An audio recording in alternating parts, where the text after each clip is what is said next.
Well, Josh, I'm so excited for this. It's so great to catch up today. I caught you in between. Where are you at in the farming season? Cutting grain and what? So we are technically right now supposed to be cutting grain, but we've had a delayed year the whole way. We had a super long winter that has pushed the harvest back. So generally, we're cutting grain for about 10 days right now. As of 2023, all the combines are sitting in the yard. We're waiting for things to get ready. So strange year on many strange years now. What comes after cutting the grain? Usually we cut the grain, we bale up the straw, and then we move right to potato harvest. So August into September is grain. We get a hay cutting in there as well. And then September to October, we dig up the potatoes and put them away. And then that's about the end of the farming year. The snow comes after that. So 13 years ago, I was living in California and I was reading a short story you wrote called Inside Out. And as I was reading it, I felt nostalgia for two things. The life I lived in Idaho growing up, but the life I never lived in Idaho that you had and that others had. And, you're talking about, cattle and the importance of rain and water rights in other articles. And I thought, like, how incredible is this, that this writer, you're a writer on top of a number of other things. You're making me nostalgic for my own life, but also a life I've never lived. I didn't know that was possible. And from that very first article that I read, I was hooked on your writing. When I try to describe your writing, I think of Mark Twain, and maybe that's one, just because I think you're phenomenal, and maybe I just don't have enough experience to recognize the nuance of maybe other people that you or other experienced writers might compare yourself to. But I think you just have so much insight. You're observant, you're irreverent, and I just feel like passion, energy, and struggle through your writing. So anyway, with that small intro, I just wanted to again tell you how excited I am to talk today and learn from you and hear more of your story. Well, I'm stoked. There's got to be a German word, right? For like something that causes nostalgia for you that and something that causes, I don't know the word, but there's got to be a sensational verb for what that sensation is. Thanks for that introduction. Let me tell you a little bit about my first introduction to you as well. I'm super happy to be here, Nate. We have a friendship that goes back a decade plus now, but I got to grow up in Idaho alongside you. I was your contemporary, just a year younger than you. And when I was a junior in high school, you guys came to Rigby to play a football game. And I was a junior. I was on the sideline. I was never a superstar. I was never even a starter. I was a great practice player. And so I got to be on the varsity team on the sideline.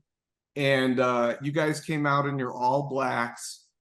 And it was a fall night in Idaho. Talk about cutting grain. The football field in Rigby used to have a grain field right around it. They would often be cutting the grain while we were playing football. And you guys came out, and I've only had this sensation one other time playing sports. You guys came out, you were returning the kicks and the punts, and there were a couple of just stellar players on your team. We kicked off to you, and you guys came down the field so fast, I had this feeling someone is going to get hurt tonight. These guys are playing way faster than I've ever seen football played. We had a great team at the time, but that was my reaction to you, was watching you thunder down the field and just being a little afraid. That was what it was like to grow up one town over from you, even though we were all farm kids and out working all day and coming to the football games. Seeing you guys play football was exciting. The only other time I had that sensation was the first time I went to a hockey game and saw people skating around so fast. I was like, whoa, you guys need to slow down. Someone's going to get hurt here. So I've been able to watch you a long time. This is exciting for me. I got to watch you leave or, elevate Idaho football and then leave Idaho football and go on and make a path for yourself. We ended up connecting at Stanford, probably back in 2011 over a golf game. And that's where our friendship really starts off. And I'm sure we'll get to that in the chronology. But that wonder that maybe you felt from me reading my pages, I certainly felt from you watching you on the field. I hope that there's a mutual kind of respect happening here. And what maybe I do on the page, I sure wish I could have done what you did on the field. That was the dream of so many of us in the 90s, right? We just wanted to make college football, the NFL, huge dreams. And I think coming from a rural place like what we came from, there was always that dream and need to escape. And maybe we can talk more about that as we get on in the narrative. How do you get out of these small farming towns or the country and become yourself? Many of my stories, I look at what it is to have an identity put upon you, right? A received identity. I'm excited to hear stories and tell stories about people becoming themselves, becoming characters unto themselves. So, well, you did it again, because as you described the Rigby High School football field, it took me back, and I had some thoughts again in the all blacks, and we're playing at Rigby, and Rigby had just been a doormat for about 10 years or maybe longer in football. And then all of a sudden we play you guys, and it was a tough game. We barely won. yeah. But I remember we were supposed to beat these guys by like 50, like we used to. And then Rigby went on to have just like an incredible run where you're winning state championships. But again, you took me back to that field, and I'm remembering that night. So cool. Yeah. I had an experience like that when I was watching or when I was doing sideline reporting for BYU. I was down on the sideline watching a game, and people are hitting, and I had the thought, I could never do that. It's too violent. It's too physical. They're so fast, so athletic. And then I remember like, oh yeah, I did used to do that in another life. So. Oh, you were right there in the thick of it, man. Well, let's talk about some of these identities and escaping and eventually coming back to Idaho. But oh yeah, let's start with high school. And you said you grew up in Rigby. And at what point did you realize that kind of writing was a path you were going to go down that was pretty unique for people from Rigby, certainly taking the path that you took? Yeah, it's interesting. I feel like I've always been a writer. I couldn't imagine myself any other way, but there were a lot of influences that helped me, sculpt that identity. I grew up out in the country east of Rigby, in little farm rental houses until my mom and dad took over my dad's parents' house, and they built that on. That was out in the country in Rigby. And these were in that house, which had a big hayfield behind it and a little white barn, just a brick farmhouse, where on that street, I was the third generation of Foster to live and work the dirt on that street. I had my uncle and my dad that we all lived on the same dead end road, my aunt, all the cousins. We were just all there as this big family unit. My uncle, like my family, interestingly enough, is made up mostly of women. We have a lot of women in the family and just a few men, which, me being a man in the family, required me to be out on the farm a lot. It also allowed me to kind of have free reign of all the open space. And there were plenty days of my life where I was just walking around with a BB gun or a pellet gun out in the fields and out in the trees, sometimes with cousins and sometimes not, just experiencing the world. And those are some of my earliest memories. My family was also a matriarchy. My grandfather died quite young, which left my father and his brother to run the farm. But my grandmother, Melba, was the true matriarch, and all decisions went through Melba. We would have big family meetings, and Melba would, teach us and inform us and be the final word on things. But interestingly about Melba, who grew up here in Idaho as a German immigrant, was also a painter. And so she would paint these landscapes of Idaho, and she had a whole basement full of oil paintings. And that's what she did to engender some other kind of identity other than, farm wife or livestock matriarch or whatever she was. Mormon, right? That factors into my family history quite a lot too. Pioneers coming over and settling this ground. So early on, I had this invitation. I felt like that there was art in my bloodline from my grandmother who painted, and then my other grandmother on the man-wearing side. I had this large. My mother's side of the family are all these talented and kind of intricate and interesting people.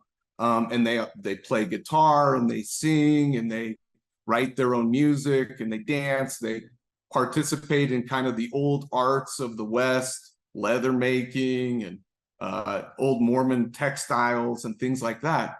And so again, I had this invitation of, you can be creative, you can be clever, you can be funny. Look at this other side of the family. But meanwhile, my major influences were my dad and my uncle, who were these very straight-laced, hardworking, in the dirt farmers and ranchers. And so all of that was kind of swirling around in my life every day. When I was very young, the other thing that's happened to me a lot in my life is a whole bunch of injuries, right? Like I'm kind of a rash and reckless guy at times. It's something that I've weaned myself away from because I've hurt myself so many times. But I jumped off my grandmother's bed when I was 5 or 6 years old, and I broke my arm and I couldn't go outside anymore. And I didn't know what I was going to do for weeks on end. I was just this active and energetic boy. I should note that I didn't have any brothers. I had 5 sisters in the house with me. So I was kind of this self-directed and, ball of energy on my own right. And when I broke my arm, I didn't know what to do. We were a Mormon family in the 80s and 90s. So TV was guarded quite fiercely. There was oversight on everything, books and music, but no one minded if I tried to paint. So I asked my grandmother for a canvas, and I sat at the back window of our little farmhouse and I tried to paint the irrigation canal right there. I would say that's the first moment where I felt like I was trying to create something artistic. And I still have the painting, it's awful, but it was this moment where I was with focused energy trying to render the world around me. The green hay, the green grass, the blue mountain water, the cottonwood trees, the goat in the pasture, all of it mattered to me in a new way. I wanted to pass it to an audience. And of course, the painting, became me journaling, became me listening to popular music and reading the newspaper. These were the things available in the 90s, The other big moment came as an early teenager when we got our first satellite dish. And for the first time in our lives, we got to watch MTV, right? Out in the country, out in Idaho, we're seeing now like the Disney Channel and Nickelodeon, whole groups of kids growing up in California, living a completely different life than what I imagined, which was, caring for animals and working on the farm and going to church as a family, being my father's son. I just saw a part of the world as the satellite and the internet entered our home that I wondered who I was in context to the rest of the world, right? And I knew I had these kind of like artistic urges, but so the painting was one moment where I was like, wow, I feel like maybe I'm a little weird and peculiar and different. The other event was watching the Counting Crows music video round here and just getting caught up in music. We had a little barn out behind our house, and I made the barn into many things. We calved cows there. I made it into a weight room in high school, hung a punching bag, like it was my little escape out back. And I'd also go sit on the roof. I'd sit on the roof and look out across this field facing west. And that summer that we got the first satellite dish, and I was so enthralled with the wider world. You know, the green grain was out there waving in the field one dusk, and I was sitting up on the barn in the sunset. And I just thought, I was overwhelmed with beauty. I was overwhelmed with this energy of the earth. And I just wanted to try to replicate it and share it with people, because who else could go, you know, sit on the barn with me? Idaho's a hard place to get to, and you need a reason to come here. It's only just in the last few years kind of been rediscovered as a place to come and see, or discovered for the first time. So that was probably eighth, maybe seventh or eighth grade that I witnessed that grain field, and I just thought, man, there's an urge inside me, and what do I do with it? How do I satiate that kind of burn? And at that point, I was in an English class. It was junior high, and I kind of had a natural knack for school, but I didn't try very hard. I ended up in an honors English class, and I wrote a personal essay, and the teacher identified it as good. You know, she said, "Wow, you made me laugh here," or "This was, you know, interesting." When I got to high school, I stayed in those honor classes, and that led me to an elective class writing for the newspaper. And that's really when my identity as a writer starts to truly kind of like crystallize into me. So I can keep going. Do you want to? I can just roll right through newspaper, but a couple things. So I have one of my best friends, also grew up on a farm, but his father suffered from PTSD and was not very nurturing and was mentally ill. And my friend was only 100 pounds. And if you're 100 pounds on the farm, you're not worth very much. When you say you grew up on a farm, this isn't some like small mom and pop shop. I mean, this is Idaho potato farm, right? I mean, can you give us or what this potato farm and what the other farms are like? Sure. So we grew up in the valley where potatoes aren't grown. The soil's rocky and hard down there. So the valley of Idaho, where all the population lives, seems to grow a lot of barley and grain and hay. But we would leave our little dead-end street to come up to the potato farm, which was up here on the hillside in Rigby, where there's this really fluffy volcanic dirt. That's what makes Idaho perfect for these growing conditions to grow great potatoes. It's the particular profile of dirt we have, and then our cycle of heat through the summer that brings heavy heat in the day and cool nights. This allows for the transfer of energy from the plant to the potato. But really, it's the soil profile that has made it a particularly fecund growing area. So I would leave the house with my dad, and I mean, my whole childhood is riding around in the pickup with my dad. And we'd get up early and we'd leave the house and we'd come up to the hillside farm. And at that point, we're talking like thousands, not all our acres, but thousands of acres of contiguous farmland, just field after field after field after field. No trees, no shade, it's all row crops. And my family's farm was at that point a couple of thousand acres. This was back in the 90s, where machines were smaller, where the work was much more manual. You know, you were out moving pipe and you were fixing things. Now we have irrigation systems that are computerized, that we have app control for. Not that farming's any easier, but that the technology has made it at least less dangerous and slightly less work intensive. But that was my childhood. Was my dad would bring me to the farm, and he was a busy guy. He was in charge. he would pair me with employees on the farm, and I would just shadow and gopher and go learn. I was an undersized guy as well, too, you know, like many people in Idaho, 5'8", 5'9" is kind of your standard. And it took me a long time to get strong. So, you know, I felt out of place on the farm too. My whole life has been kind of this pattern of feeling an insider and an outsider simultaneously, you know. So I was the boss's son. I'd get taken up to the farm, and then I'd get thrown in the truck with the mechanic. And all day long, we'd bump around in the dust and go weld main lines or weld tractors that had broke down or go pull parts. And then later on, you know, I got paired with the migrant worker crew who I grew to love, and I'd eat lunch with them every day. But I would go out with them and we would go get on jobs of like picking rocks out of the field, or, you know, changing water or fixing the pivots.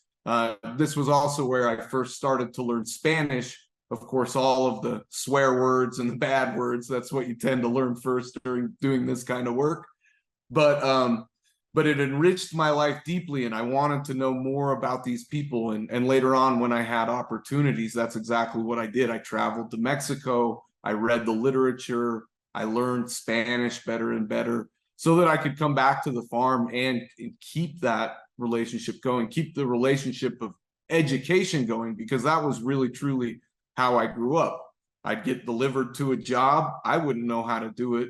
It was my job to step in line and figure out a way to do it with the team. The rhythm of farming is really appealing to me that way, and I think you see that in my writing as well. You know, you get that spring season of intense energy. You have to get out there and exert yourself on the world. You have to plant your seeds, ready your fields, take stake in what's happening around you. And then all summer long, it's water it, feed it, grow, grow, grow, grow, grow, be ready. Then we harvest, and that's its own satisfaction of taking that crop and seeing what you've done. And then the wintertime is when you sit and think about it.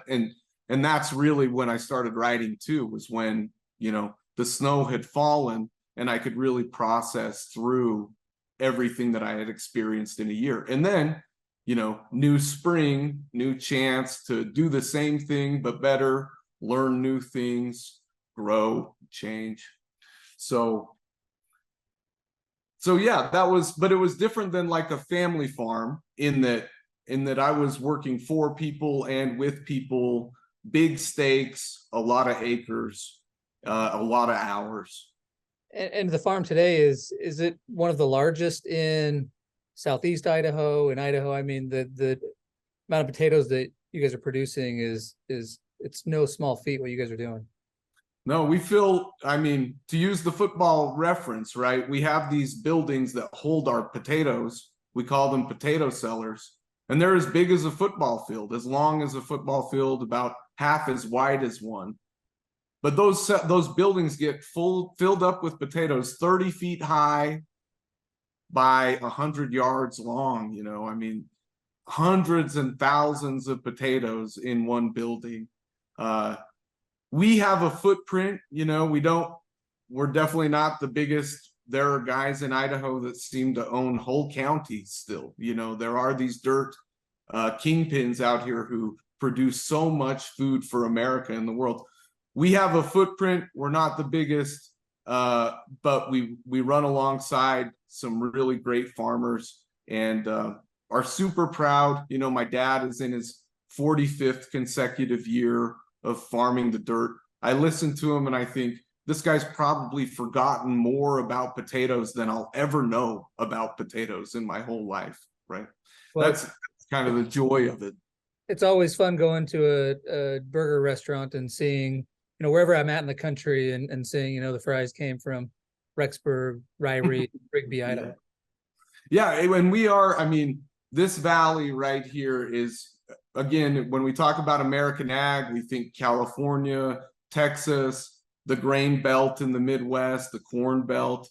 But Idaho is this unique little ecosystem where we have thousands and thousands of cultivated acres. We have a reservoir system that can capture the water and the snow melt, and we can truly make the desert bloom.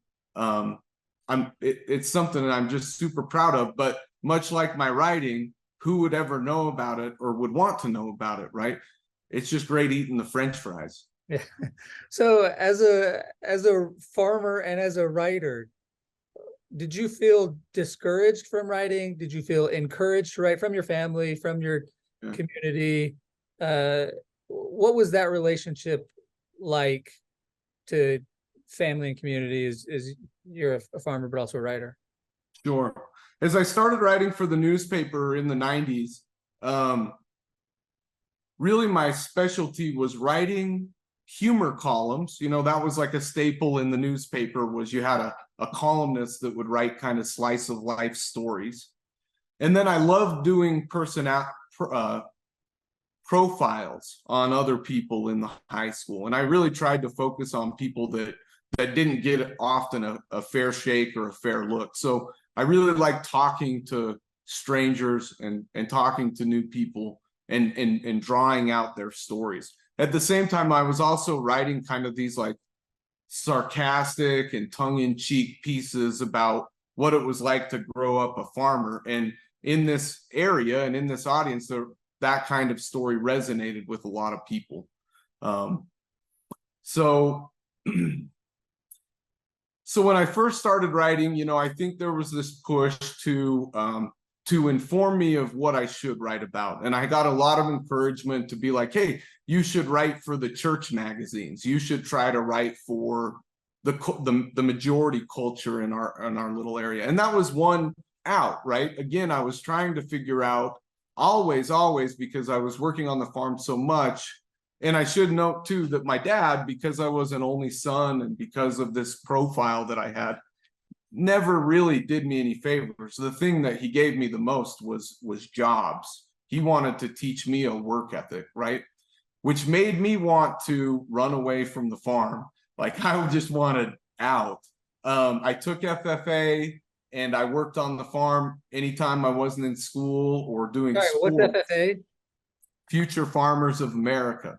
Oh, okay. See, Yeah. I'm from Idaho and I didn't even know that. So in Rigby, you know, it's a big deal still. And back then we would get school excused for potato harvest. I told you the last time I saw you, I have these memories of like, you know, waking up, going to an early morning football practice, running to the farm, working in grain harvest until the afternoon practice, coming back down, doing another football practice, then going back up and finishing the night on the farm. That was the lifestyle of so many of us in Rigby, right? And so it was natural that in 9th grade you get involved in FFA and you take the farm classes and you learn more about your family business. But after 2 years of FFA, it was just not me. I was getting all that education on the farm, and again, I had these kind of just these urges and yearnings to have a voice and to go beyond the dirt. And so I really kind of just replaced FFA with newspaper, which, I mean, to a bunch of farmers and hunters and ranchers in Idaho, writing, you know, you don't get calluses from writing, you don't bust your knuckles from writing. There was kind of a perception of what did that look like. And I think at the time too, there was probably, you know, some thoughts or fears about who I might become, what I might say, how I might kind of, how I might hurt my home culture if I don't tell the right stories. You know, I can't think of the right word right now, but there was some fear along with that too, because I was gaining my own voice and my own stature. As soon as I got to high school and started writing, I started winning awards for my writing too at the state competitions. And then by the end of high school, our newspaper had won the best small school newspaper in the country. So I had audience and I had profile that I didn't have before, but it wasn't an arena that didn't really matter in Idaho. You know, what mattered to especially the men in Idaho, I think, was sports when you're in high school, and then, you know, your work ethic and your strength outside of that, how you apply it to your job after that. And I was saying, but can't we just sit around and talk for a while? Let me write it down, you know? It just didn't travel the right way with I think the men folk in a way. It was sports, work ethic, and religion, right? Because Oh yeah, I grew up in this community where so many people are very religious. And to your point, you don't want to hurt, you're feeling this pressure to not hurt, to not offend, because there are very strong norms around, you know, what behavior is acceptable and what isn't. Yeah. And let me say that the religion was hugely informative to me too as a writer, because here's the mythology that we grew up with, right? Going to church every Sunday was, here's an uneducated farm boy that has desires, exercises faith and praise, and the object of all of that is a book, right? And our religion is formed on a book, and the truthfulness of this book, and the power of the stories of this book. So in kind of my cloistered life out here in Idaho, even though the book was no longer a format that had the most power, I would say TV and then the internet later in our life, our faith system was predicated on this object, the book, and most religions are, right? But there was something magical about a young farm kid out on his own who had desires to tell a bigger story, and lo and behold, that happened. So there was this permission, right, that you could buck the system and you could go out on your own and say powerful words. Now, whether anybody listened to him or not, that's how the story goes. But there was a permission given. I also told you about living in the basement, right? There was a gender thing going on always in the church in the 90s, back then in our lives. And so one of the things that happened to me was I always lived kind of away from my sisters. We always lived in houses with basements, and I would be in the basement by myself, and all my sisters would be upstairs, right? My mother, who is the first member of our family who goes on to get a college degree, she went up to Rick's and got a secretarial degree in the 70s, in the late 70s, while my dad was on his mission. And this was huge. I mean, she came from a poor family of 13 that were cheesemakers, and she was able to get to a 1.5-year-long program up at Rick's College, where she studied the written word and studied how to make documents. And in that education, she also got to take a trip to Europe and the Middle East and Israel and Jerusalem.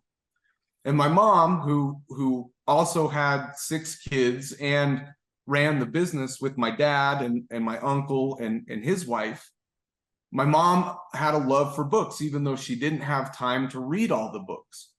But she bought books her whole life, and inevitably they ended up in the basement. So this also felt like, you know, with the attraction to my grandmother and her artistic bend, I also could have this relationship with my mother where I could read all the books that she didn't have time to late at night when I was downstairs by myself. Again, these were kind of informal permissions, but that was where I just thought, you know, I'm half this and I'm half that. I can be half that and be proud of the other side too. But I would say with our Mormon upbringing and that hard work ethic, what was required of that was that I had to be the very best at it for it to matter on a global level. For the men in my world to accept that, right, I thought that it had to be at the very highest level possible.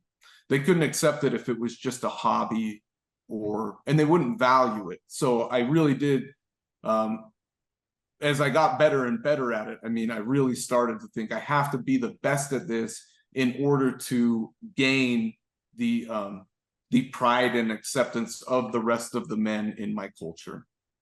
Yeah, a couple really interesting points you make. I can imagine in the farming world,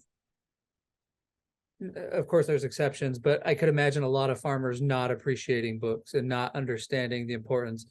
And yet, if it's a religious community, the book is the thing that is the foundation, certainly of, like you're saying, of most, if not all religions, and especially the Book of Mormon played such an important role in our community.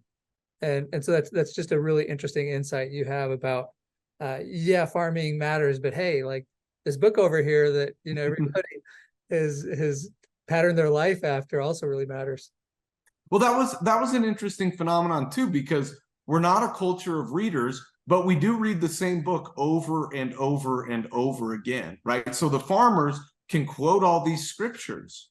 They can think deeply about the conversations happening in this one book. But then, you know, I wanted to read every book on the shelf, and I felt that there was nothing wrong with that. However, we know in religious cultures there can be a lot wrong with opening Pandora's box to knowledge. You drink from the water, from the fire hose, you know, and you can get hurt. Yeah. And I think there was, through the 90s, there was a lot of warning, of course, about media. The church, of course, is still talking about it today. But so I always felt that was maybe a peculiar draw to me to the books too, is that it felt taboo every time, and no one could see or check me. And that was enthralling to me. That made me read more and more and more. Yeah, you had more freedom to read than, you know, you can only watch certain shows on MTV with, you know, the parents hearing and seeing over your shoulder. Sure. I used to keep books in my pillowcase with a flashlight so that my mom could come tuck me in and make sure I was going to bed. And then I just had everything right there, and I'd stay up and just go. The other thing that you said that struck me was these profiles that you started to write. And as you were describing the profiles, I realized, you know, earlier I said you were very observant. And in your writing, so much of your writing is like profile writing. You spend so much time describing the people that you interact with, and you're just very observant. I mentioned something to my wife the other day that, you know, when you talk to a writer, you always you wonder if you're going to be material for a future article. And not that I've ever been scared of that with you, but because I do know you are very observant, you're paying attention to everything. You're paying attention to the land, you're paying attention to the wheat and to the sunset, but you pay special attention to people as well. And I think that goes back again to just getting thrown in the work pickup with people and knowing that they have an opinion about me, right? Being the boss's son, that's never easy to navigate. So what I found was the best way to put people at ease was to ask them questions about themselves. And that was where the farm really became enriched for me, when I was able to ask, for instance, questions to the men who had left their families in Mexico to come up here and farm for a season with us, when I could conversate with them across the table eating food. That leveled everything, that normalized everything, right? So I also found too that this was part of my development, and we'll talk about, you know, Crown Package and Clean Package and the books that I put out last year. But for so much of my life, and maybe again this is growing up with an identity, you know, kind of placed upon you or inherited. Also coming up, let's see. Oh shoot, I just lost my train of thought, Nate. Hold on just a second. I lost where I was going with that. It'll come back and I'll tack it back in. Well, let me ask you a question related to that. You talk about being the boss's son and kind of this identity that was either, you know, forced on you, inherited. One of the insights that you shared with me years ago that always stuck with me was you you're a son, you're your dad's son. Now, I have a ton of respect for your dad and your uncle, because of what they have accomplished. And so, for example, your uncle spoke at my father's funeral. And my dad and brother were attorneys for both your father and uncle, and spoke so highly of both of them, which is kind of how we got introduced eventually, was through that professional relationship. One of the things that you mentioned to me that struck me was, you said, I'm my dad's son, but he's also my boss. And that's a challenging thing to navigate. Now, I didn't grow up in a family business, and so I never had to experience what that's like when, I don't do a good job. Is it my dad that's frustrated with me, or is it my boss that's frustrated with me? But the other one, of course, was he was your spiritual leader, right? He was the bishop. And so now I don't think that adds to complexity linearly. I think that adds to the complexity exponentially of navigating, my father, my employer, and my spiritual leader. Yeah. It was very enmeshed the way we grew up. I mean, we'd say prayers out on the farm, and I'd get those kind of like father-son developmental talks out on the farm. And then I'd go to church, and we'd also talk about the farm, but then we'd also talk about eternity as well, and obligation and expectation too. And maybe that's, I remembered what I wanted to say, when I was writing the profile pieces, again, so much of my life I just inherited and came into and tried to run into and keep up speed with. But when I first started writing, all I wanted to find out about was everybody else, because my life seemed, very pressurized all the time. Always, I was under, surveillance by my dad, not in surveillance, not as a dangerous way, but he's always watching me to see how I perform and show up. And then other people are always watching me that I'm working with to see how I do that in relation to him, and then the community, our church members, and all of those things. It's just highly pressurized. So when I got the chance to write, that was what I really like to do. Tell me about you. I know all about me, and it's problematic half the time. So you tell me about you. In fact, I just had this lovely experience where I got to reconnect with someone that I wrote a profile piece about in 1998. We went out to lunch a couple of weeks ago, and he's a friend. I haven't, we went 2 decades without talking to each other, but he was our school valedictorian. Super smart guy, insightful, funny. But the best part about his character is I have never seen a more rabid sports fan in all my life. And the profile I did with him is we went to a junior varsity girls basketball game, and I sat beside him and took notes while we talked, to the point where part of the article was describing him standing up in an empty gym and screaming at a ref for a bad foul call at a JV girls basketball game in the middle of the week, in the middle of the day.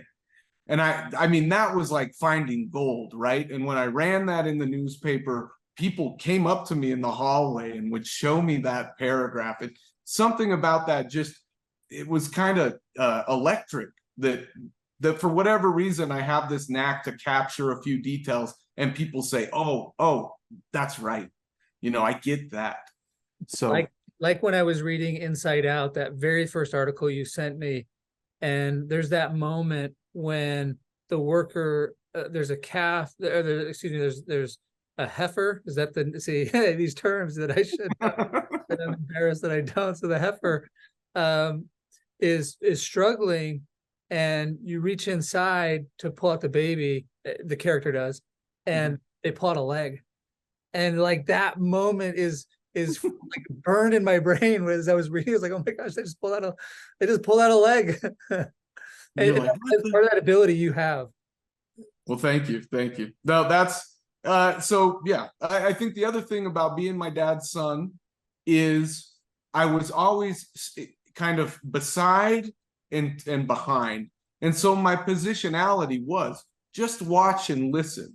Watch how people operate. Listen to what they say. Listen to what they say when power is around, and listen to what they say when power isn't around. Listen to how they talk when they're in trouble, and listen to how they talk when they're proud of a job well done. All of these things were I just felt like I was a language sponge. And here was the other thing about me too. In third grade, well, I mean, all my life I've had a lisp, right? I've had problems saying the letter S. And so from third grade to fifth grade, I had to go through speech therapy. And it was a very negative experience. I would go down to the basement of the little school in Rigby, and a speech pathologist would show up, and she would try to get me to say words with S's in them, and I would try to think of vocabulary words that didn't have S's in them. So she would show me a picture and she would say this word, and I would come up with another version of the description without any S's in it. Anyway, that made me a little more reticent to speak in public, and it also made me, again, just care deeply for the written word. If I could get it down right on a page, then I wouldn't have to say it out loud, and I wouldn't have to face the criticism or, the perceived criticism of having a speech impediment. So I was always just, watching, listening, and trying to render that. And I don't know why, other than, again, like we've talked about, maybe my grandmother, maybe my mother and her side of the family, maybe the hard work ethic of my dad and my uncle and that side of the family, all of it swirling together to kind of make me who I am. The other thing too, I would say about Mormon church and Mormon culture is you're required to write a lot and speak a lot. You're invited to hold court and to profess your own ideas. It's a lay ministry, and it's a church run by the congregants. So again, that was just another part of the culture that was inviting. I could do the Sunday version of it, and then I could do the Monday through Saturday version of it in the newspaper. Another insight that you had that struck me, and this was just from a few weeks ago when we had lunch together, you were talking about kind of the business culture in Idaho. You have these tough farmers that know how to work and put the risks they're taking and the things they can control and the things they can't control, like the weather. It's such an intense job, many of them deeply religious, but also very cutthroat. Oh yeah. And anyway, just as you were describing them, I thought that was just another good insight you had as you kind of profile different people. Yeah. And I'd say too, going back to being a writer in this world, I interact with very powerful farmers, very influential farmers every day. Just last week, I was up in a farmer's shop where the CEO of Anheuser-Busch brought his team out to talk to all the growers in the Idaho area. Today, I was at a barbecue at a potato warehouse with 200 employees and all sorts of potato farmers celebrating the end of the old crop year and the beginning of the new crop year as we start to get into potatoes. All of that to all these men I interact with, most of them are high school educated at best and are trained in the school of hard knocks. And that's why they are so hard-nosed as well. They've lost money. That's how they know. I mean, the best way to make money is to save money. And they go into these meetings negotiating. That was a kind of permission and a power that I got early on out here, as I saw neighbors negotiate over water, neighbors negotiate over whose cow ran the fence over. Neighbors negotiate through anger and through pleasure. That gave me permission to then leave and go out into the world and be strong.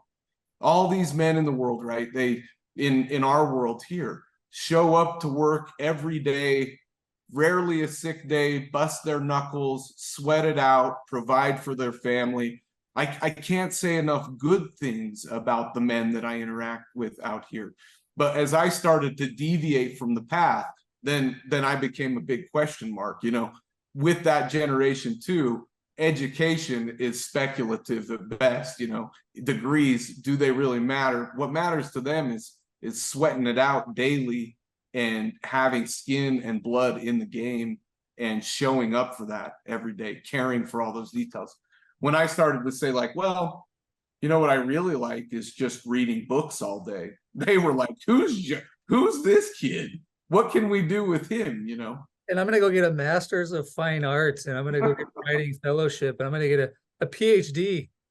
Yeah. In writing, no, basically. I mean, and so in that sense, once I did get to college, I felt like, okay, again, I'm this bifurcated figure.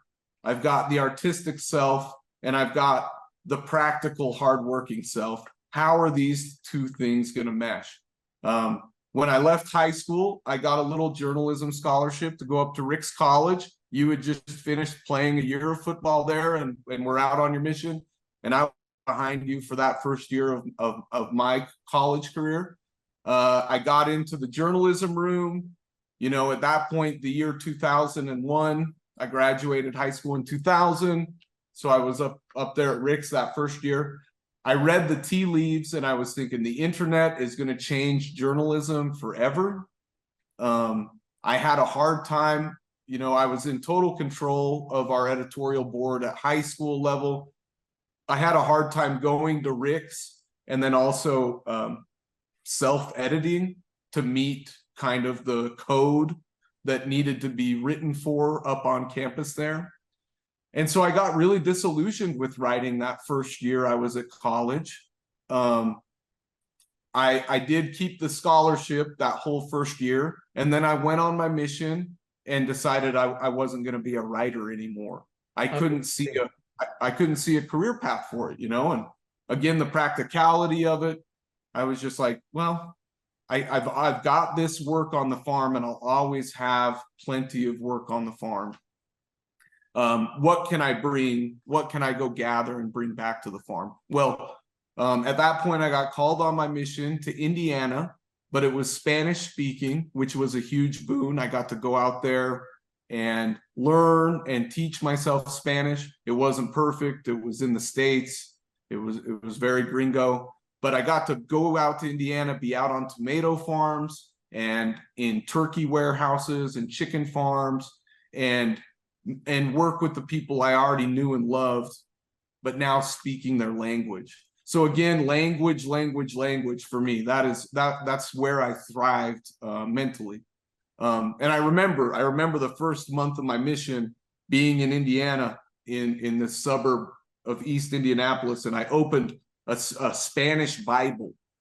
And I was, we have companions when we're on mission. So I was with my companion and we were studying also a non-native Spanish speaker guy from Utah. And we're trying to read the Bible in Spanish. And I just stopped and I said, Elder, one day I will be able to open the Bible in Spanish and understand every word on any page. Like, I don't know why I had that drive, but that was the sensation I wanted. I wanted a book to fall open and to be able to comprehend it. So loved the mission, worked hard. By the end of my mission, I was really quite good speaking and reading and understanding Spanish. And I came back to Idaho, as you do, rekindled with the woman I was dating when I left. We stayed in contact the entire time I was gone, and we ended up getting married quite soon after I returned home from my mission. I guess that's another place where I wrote. On the mission, you're asked to write daily in your journal, and you can write letters once a week. And so on my mission, that was where I practiced my writing. And I was a very obedient guy. I was very rule oriented and driven to keep all those rules. So I never missed a day in 2 years of writing in my journal. I still have those journals.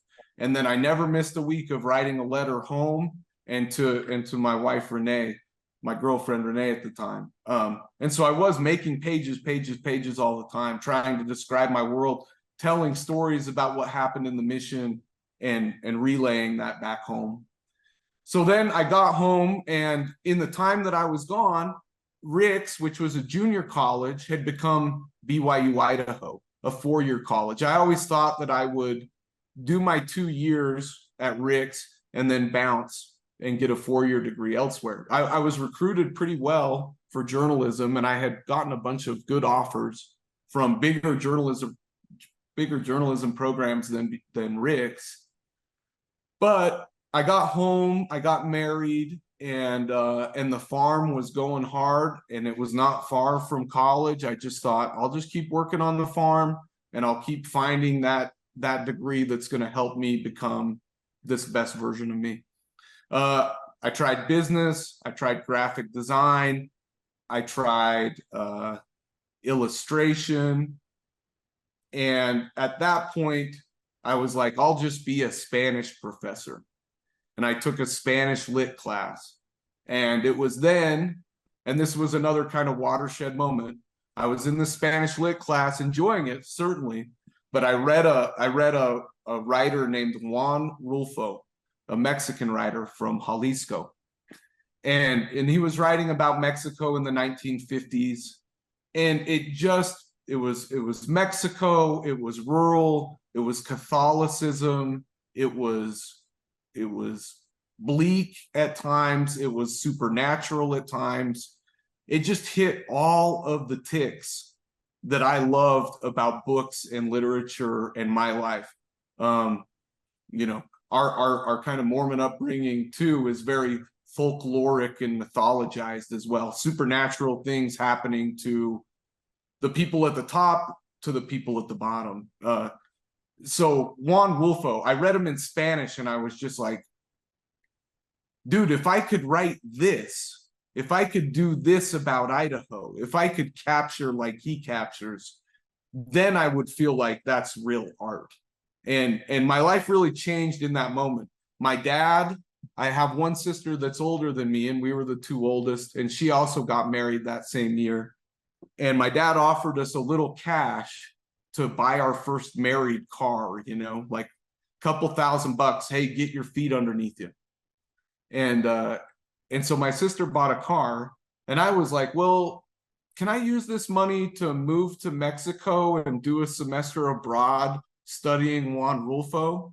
And granted, my dad work, but the other reason he never, you know, spoiled me or intended for me to stay here forever was he did want me to figure it out on my own. And he would never say no. He would definitely give me an opinion, but he would never prohibit me from anything. And that was my desire. And sure enough, we pulled it off. And I took my wife and my next youngest sister, Katie, to Mexico for a whole semester. And we worked at the language school at the University of Guadalajara. And they were in their basic language classes, and I was in like politics and literature. And then, just as the lovely kind of connections come when you throw yourself out into the universe and believe that you can do something, there was a Mormon guy down there from BYU. He was actually University of Nebraska at the time, and he was in his later stages of his career, and he wanted to write a book, a biography about Juan Rulfo. So all of a sudden we make friends with this professor, and every weekend we're leaving Guadalajara to go out to the country to do interviews with people who knew Juan Rulfo. And so all of a sudden I'm in Juan Rulfo's hometown, and I'm sitting with his mechanic, and I'm like, and he was a notorious liar. There were 2 houses that he said he was born in, and they both had plaques that said Juan Rulfo was born here. You know, it was just magical to get out of a world and into a world that looked like my world, and then imagine my world from that perspective. It was easy too. Juan Rulfo, he only wrote 3 books, so I could really just consume that catalog again and again and again. And it was short term. I came back to Rexburg just fully renewed, knowing that there was a place for me. It wasn't lucrative, and it was going to take my whole life, but I could do it if I wanted to. And I got back to Rexburg, and I met 3 other guys that were writing, and I got into the English department at that point, the very last year of my undergraduate degree. And that's then where I start writing. I'm trying to render in fiction and nonfiction the world that I've experienced. And then it was those stories that I wrote with those friends that we made that writing club, that then got us all into graduate school. And that's how I ended up at University of Arizona. Well, so interesting. This story about Juan Rulfo, is that how you say it? Rulfo, Rulfo, Juan Rulfo. Juan Rulfo. Yeah. That he paints this picture of Mexico for you in the way that you painted Idaho for me. And like I said, you made me nostalgic for both the life I lived and the life I didn't. Growing up in Idaho, my dad was an attorney. And so I don't even think, my only memory of the farm is my dad's like, hey, you want a summer job? I've got a friend. Why don't you go talk to him? So we went out, talked to him, and it was for roguing potatoes. And roguing, maybe you could describe what roguing potatoes is. Sure. So roguing potatoes is literally pulling weeds in the potato fields. You'll get a very specific invasive species out in your potato field, and it'll be too late to be able to drive a tractor in there and spray it. And it might be too cost prohibitive to fly an airplane over and spray it that way. So you hire a bunch of teenagers to spread out across the field and walk row by row back and forth, pulling the invasive weeds. That's roguing potatoes, or pulling the diseased plants. Sometimes you do that too. So yeah, my dad lines me up with this interview, and that's what the guy's explaining. Here's what you're gonna do, and I'm thinking like, I would never do that. And then he says, and here's the deal, you're going to get a ton of hours. And I'm thinking, oh, I would obviously want less hours than more hours of that. So a typical day, you're going to wake up at like, maybe sometimes as early as 3 or 4, because we got to drive to the site. We don't pay for travel time. But you're still going to get a ton of hours because you're going to work, from sun up until sundown. And did I met you'll get a lot of hours, and we can use you 6 days a week, and here's how many hours you're going to get. And I was with my friend Kevin Tallman. We both walked out, and we're just like, there is no universe in which we accept this job. Anyway, that was as close as I ever got to farm. Somebody asking me to move pipe, and they explain, it's really hard work and you're out in the sun. And I'm like, no, I'm not do that. See, I didn't have the luxury of saying no. Yeah. It was just like, this is what we're doing today. And I was, okay. But see, you described that world to me that made me nostalgic. Like, what would have it been like? And my brother-in-law Jason Miskin, he did go rogue potatoes, and he talks about, well, it was super hard work, but he made the best of it. And I have a ton of respect for Jason, just that he was able to do that, because I couldn't. I really think mentally, if I would have been forced, I think I would have broken down. But to me, it's the same principle as working hard on the football field. Was the payoff not the same? To me, and maybe that's why I was never a stellar athlete, because work was work, right? Truly, in sports, you have to find out that moment to work just hard enough to then score, right? To then bring down the house. But on the farm, the work is always the same. There's no glory in it, it's just the grind of it. And that's how I treated sports, it was just another job to punch in and out of. Yeah, I don't know. For me, I guess it's the competition. Yeah. For me, that just changes everything. But anyway, to going back to your story, I think it's so cool that you were able to paint Idaho for me, even though I grew up there. Juan Rulfo did paint Mexico for you. Sure. And I wonder what that book would look like, of the attorney's son growing up in Idaho Falls. I think that there's a rich story there for sure. but my life was out in the dirt, just a completely different experience. When I went to, well, go ahead. No, you go ahead.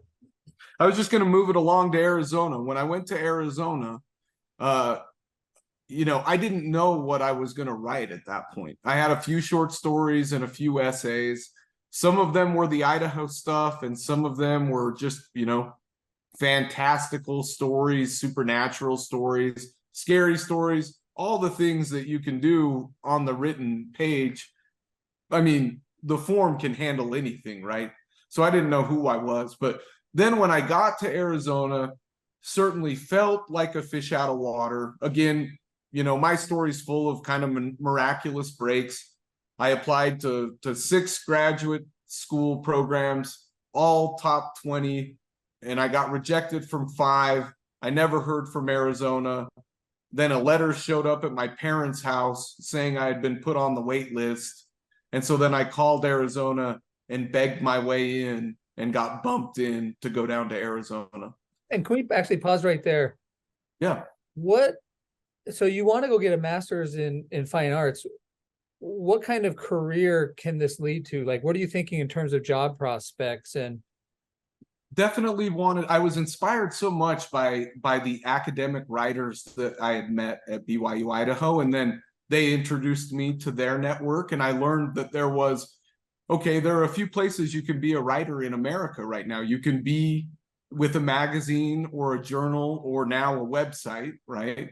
Or you can be a big, high profile, big book New York writer, or you could be an academic writer working in these worlds where you're teaching the craft and then you're also producing the craft. And there is a good, rich network of American writers at every university. It was very exciting for me to discover this. And I also looked at those jobs and I thought, man, you get to be in a beautiful campus for 8-9 months out of the year. You get your summers off. I could always go home to the farm. There's always a swimming pool. There's always a park. There's always a library.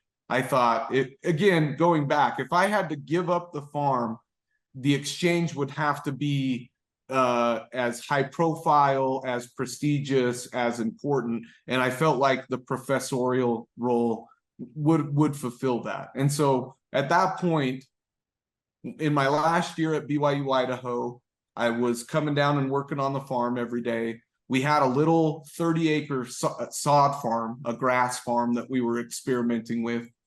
And the owner, my dad and 2 other guys were involved in that. And one of the guys left and they needed a field manager. And so that year before I got accepted, I just managed this sod farm. And it was like a one-man band. It was all me. I would irrigate the sod. I would cut the sod. I would load the sod. I would put the sod on a semi. I would take it to the buyer's home. And sometimes I'd even install the sod. And I was just, my dad at that point, again, he didn't want to put pressure on me to stay here forever. So he didn't outright offer me a future in the sod farm business. But there was a carrot being dangled out there of like, hey, if you figure this out, there's a big upside here if you wanted it.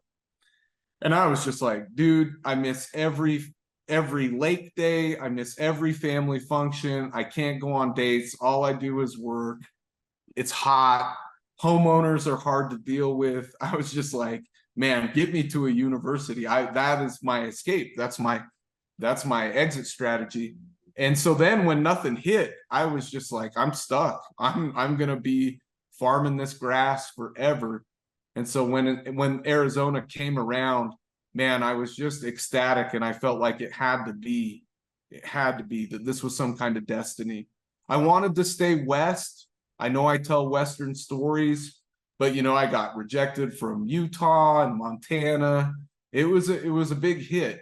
So Arizona it was the sun coming through the clouds. Like it was just meant to be. And sure enough, I got down there and true to form, applied my Idaho work ethic and just worked as hard as I could. I met great writers beyond kind of the Intermountain West, where my Rexburg writer friends were all from, writers from all over the world, writers coming in and reading to us. And wow, that just really changed my life. they allowed me to, because of always the draw for me to the degrees as well was uninterrupted time to write. Very hard for me to write in Idaho, a lot of constraints on my time. So when I got to Tucson, I was just like, I just want to make as many pages as possible. I don't care if they're bad. I want time to write. And they allowed me to do 2 tracks of the same degree. I got to do fiction and nonfiction. And by the end of that program, 2.5 years, I had a full thesis that was short stories and a full thesis that was essays. This is where, as we get to the books finally, this is where kind of the blending of truth and fiction start to happen for me. One week I would be writing imaginary stories based in Idaho, and the next week I'd be writing true essays based in Idaho, and then things start to blend and cross the transom there. People really liked it. I mean, I soon realized that as I was workshopping, the peers and other writers that were in the program with me, they really responded to the stuff that was about a world they could never imagine but had always heard about: farming, contemporary agriculture. So then I tried to focus research. I tried to really try to suss out what about this part of the world was special and important. And then also, that was when I was like sending that work out to like where Inside Out ends up getting published, and I start to climb the ladder of publication kind of prestige, and I start to land in bigger and bigger places. And to give you the full story, so I finish at Arizona, and right as I'm finishing, that's when my dad calls me and tells me that it's time for him and his brother to separate out the businesses and each go out on their own. They'd been together for 20 years at that point. And he invited me to come back to work with him. And so we left Tucson and came back home to Idaho, thinking that that would kind of be the lifestyle.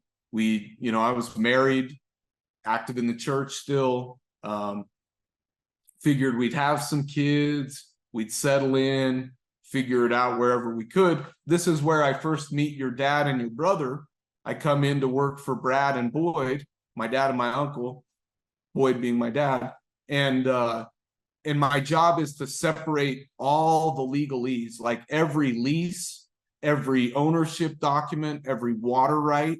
All I did was look at legal paperwork. And that's how, I was working with Gary and working with Ryan, saying, this is Brad's pile, this is Boyd's pile. We need to split these water rights in 2. We need to do these things. Gary and that's being how my dad and Ryan being my brother.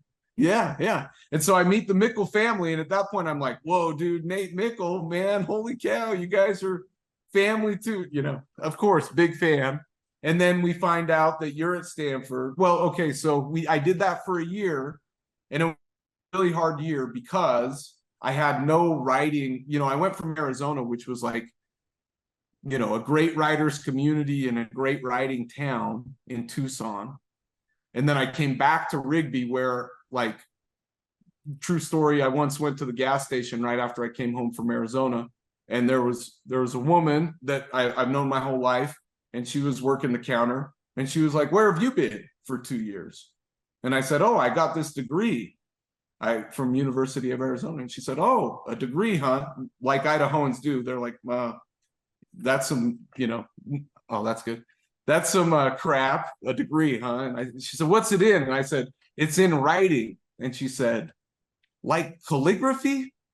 Like, you got a 2-year degree in making letters? And I was just like, I'm not going to tell anybody about what I do anymore. I was so embarrassed. Was she the inspiration for Chandra? Yeah.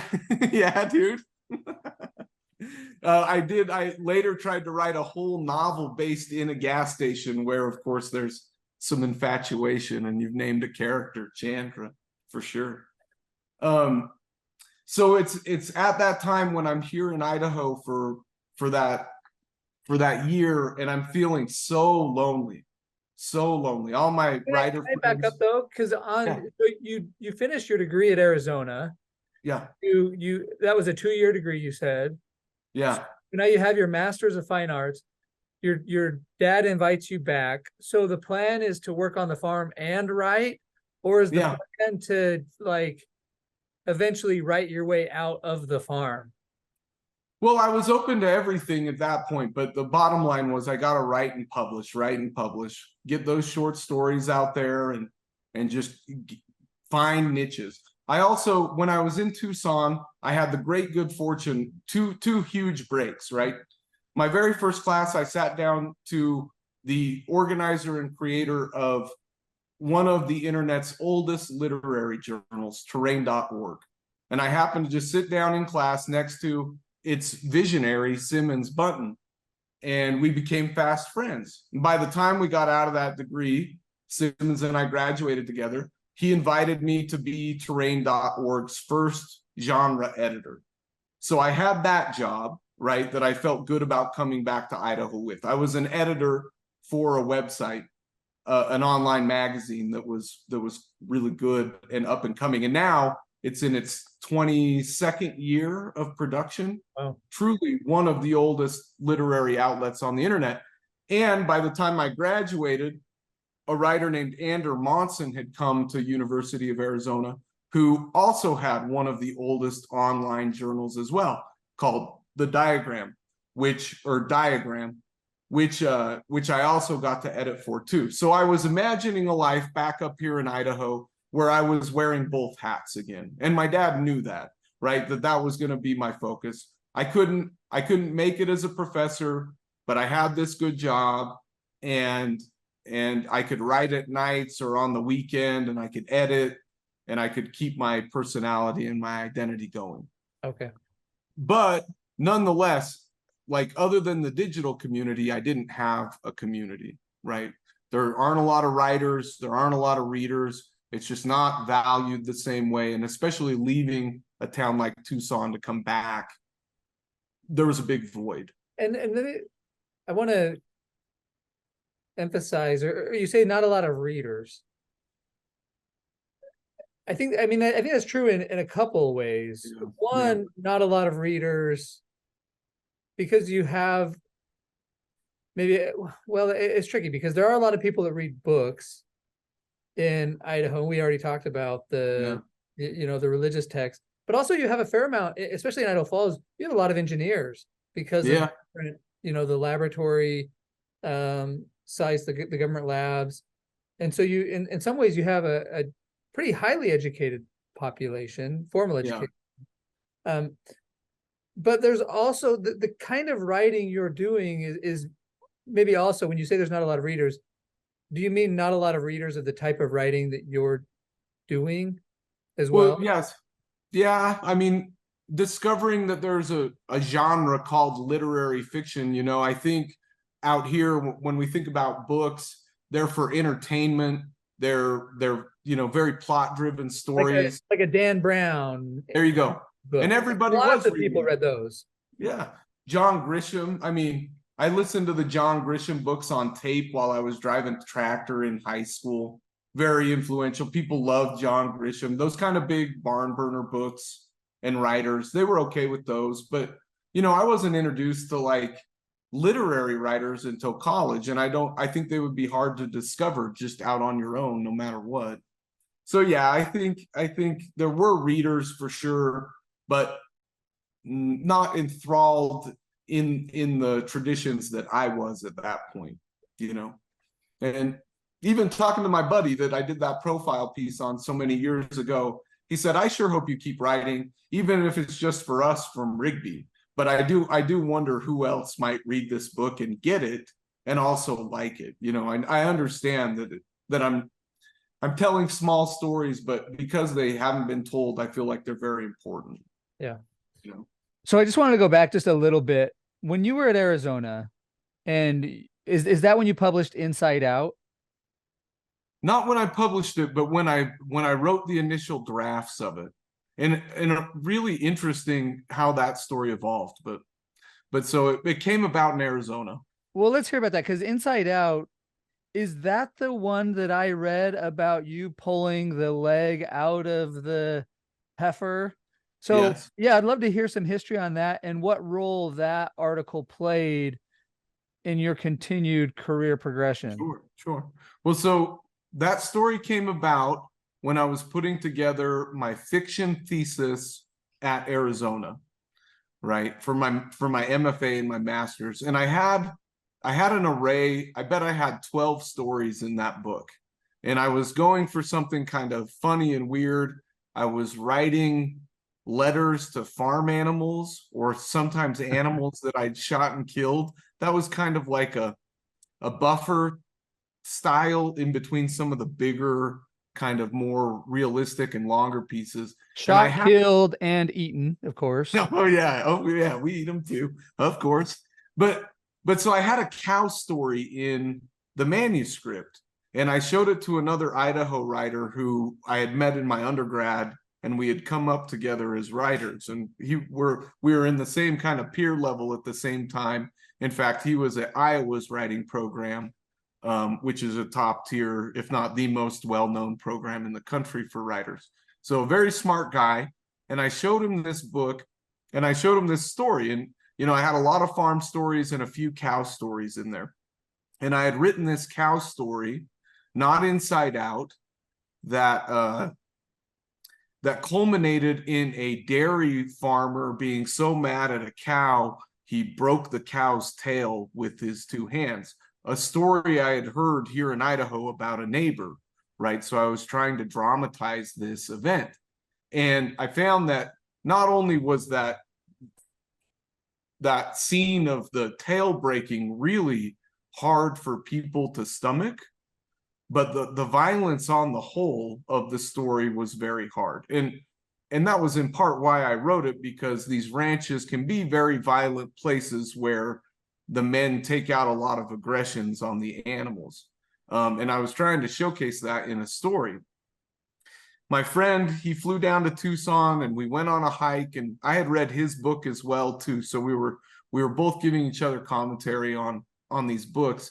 And he said something that he just said, that one just is off. It just doesn't fit for whatever reason. And I mean, I was like a month out from defending this thing or submitting it, and then having the talk with my professor at the time.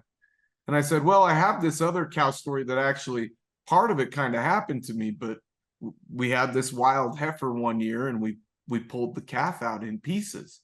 And it was, of course, very memorable, but it had that same kind of escalating energy that this other story had. And he was like, I just start over and write that one.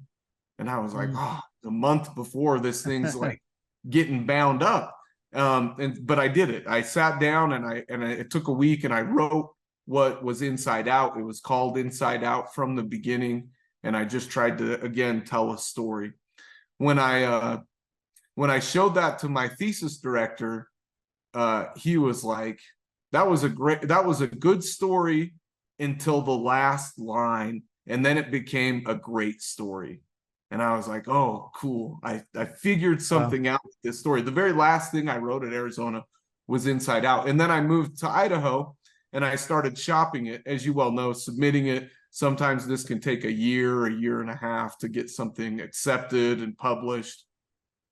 And there was one other change that I made in that story. The narrator, they skip church, the narrator's home, and the cowboy comes to his house for help while the rest of the family's at church. So on a Sunday, the son skips church to go out to the ranch to help this cowboy with the problem they're having on the farm. And in those first initial drafts, the narrator was just a viewer.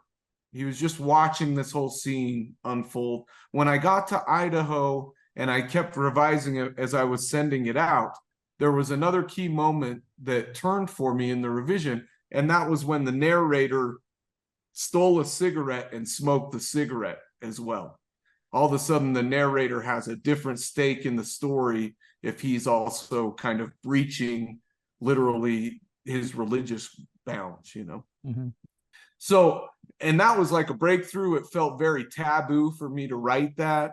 And I made that revision, cleaned it up one more time, and I sent it to the University of Idaho's magazine called Fugue. And they were doing their Idaho issue, their 20-year Idaho issue. And I was the only unsolicited writer to get in that book. Wow. I was in there with some big names, and they all really loved Inside Out. So it was kind of a breakthrough story for me in many ways. It was definitely, so it ended up getting published, accepted in like 2009 and published in 2010. Inside Out, with a few other publications that I had at the time, became the packet that I submitted to Stanford as well for the Stegner program. Interesting. So I felt like that piece in particular had some different energy that was working for it, you know. And there have been a few, I've written a lot of things at this point, and I've read a lot of things. There are a few things that come up in your creation that then carry you for multiple years, and you don't get to pick which ones those are, and you don't even know when they're coming. But Inside Out was one of those magical pieces for me where things were clicking. It was kind of I think it was probably because it was at the end of my education and I had so much new to bring to the page. You know, I had just been trained in new ways, and so I was able to perform in different ways. But no, very cool. And that was the first article you sent me, and I still remember where I was sitting at Stanford when I read it, and just, you know, audibly gasped when they started pulling out the little calf in pieces. And then can you remind me what the last line was then? Well, so the character in that book is named Jeremiah, and I'm always messing with you know, how close or how far away the character is from my own experience, right? So often in fiction, I'll still use characters that are named like me or as me. In this case, I was using a different name, Jeremiah. Jeremiah comes into the kitchen after the long day at the ranch, and he finds that his mom has left him a plate of food, right, from Sunday dinner, wrapped it in a tin, like with tin foil. But as he goes to get his plate, he realizes that his father has eaten his food and that he didn't get left anything. His dad ate everything, right? And so he and his dad have this kind of altercation in the kitchen where some harsh words are said. The dad kind of judges the cowboy. The son feels like the cowboy has been a good person to him all day, and he has a new insight into that cowboy. So there's some friction there with the dad character, and the dad leaves, and Jeremiah makes a plate of food. It's roast beef.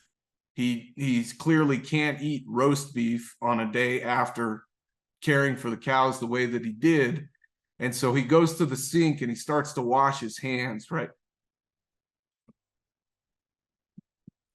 You should probably know I'm kind of a crier. That's part of my character as a writer. But he goes to the sink and he starts washing his hands, and he washes them so hard that he can't feel them anymore, and he hopes. Well, how does that last line go? He wished that they belonged to somebody else. That's how it goes. I wish they belonged to somebody else. I was gonna pull it up, but that's and I get teary because that was so much of the conflict I felt as a young man on the farm, right? Is that I didn't want to do these harsh things. I didn't want to have to be in the world full of death. That's ranch life. Is you're fighting a battle where everything is about to die, and your whole job is to keep things alive as long as possible. And so that sentiment that I got to, this idea that this kid just wished he could be somewhere else, that was kind of the punch that my professor talked about. That was it. That's what made it a good story all of a sudden a great story, that a character can have new insight about themselves that would then inevitably change everything about their life, right? And the lines between fiction and nonfiction here, obviously, you know, endlessly blurry. Yeah. And I mean, this goes to my whole kind of artistic bent, and we can talk more about it. In fact, in preparation, I got out the old dissertation, right? Oh, wow. This is what I came up with in Houston. How many pages is that for those listening on audio? Ooh, this is 409 pages. Yeah. And so it's a novel, that we'll talk about, because the novel really starts to take shape at Stanford. But then I, of course, had to write why. I had to place myself and argue for what I was writing here.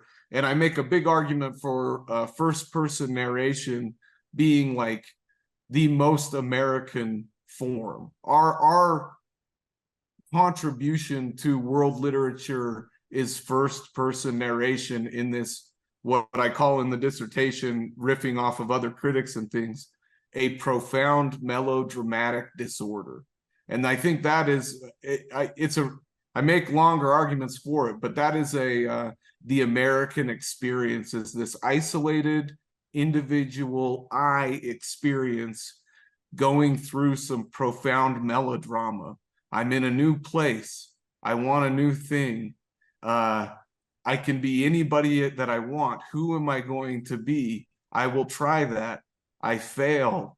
I'm a loser. I can't go forward. I try again. This is part of kind of the American bootstrap story. And we can go back in history and see from the 1600s on, these early narratives coming out of America are about the individual experience.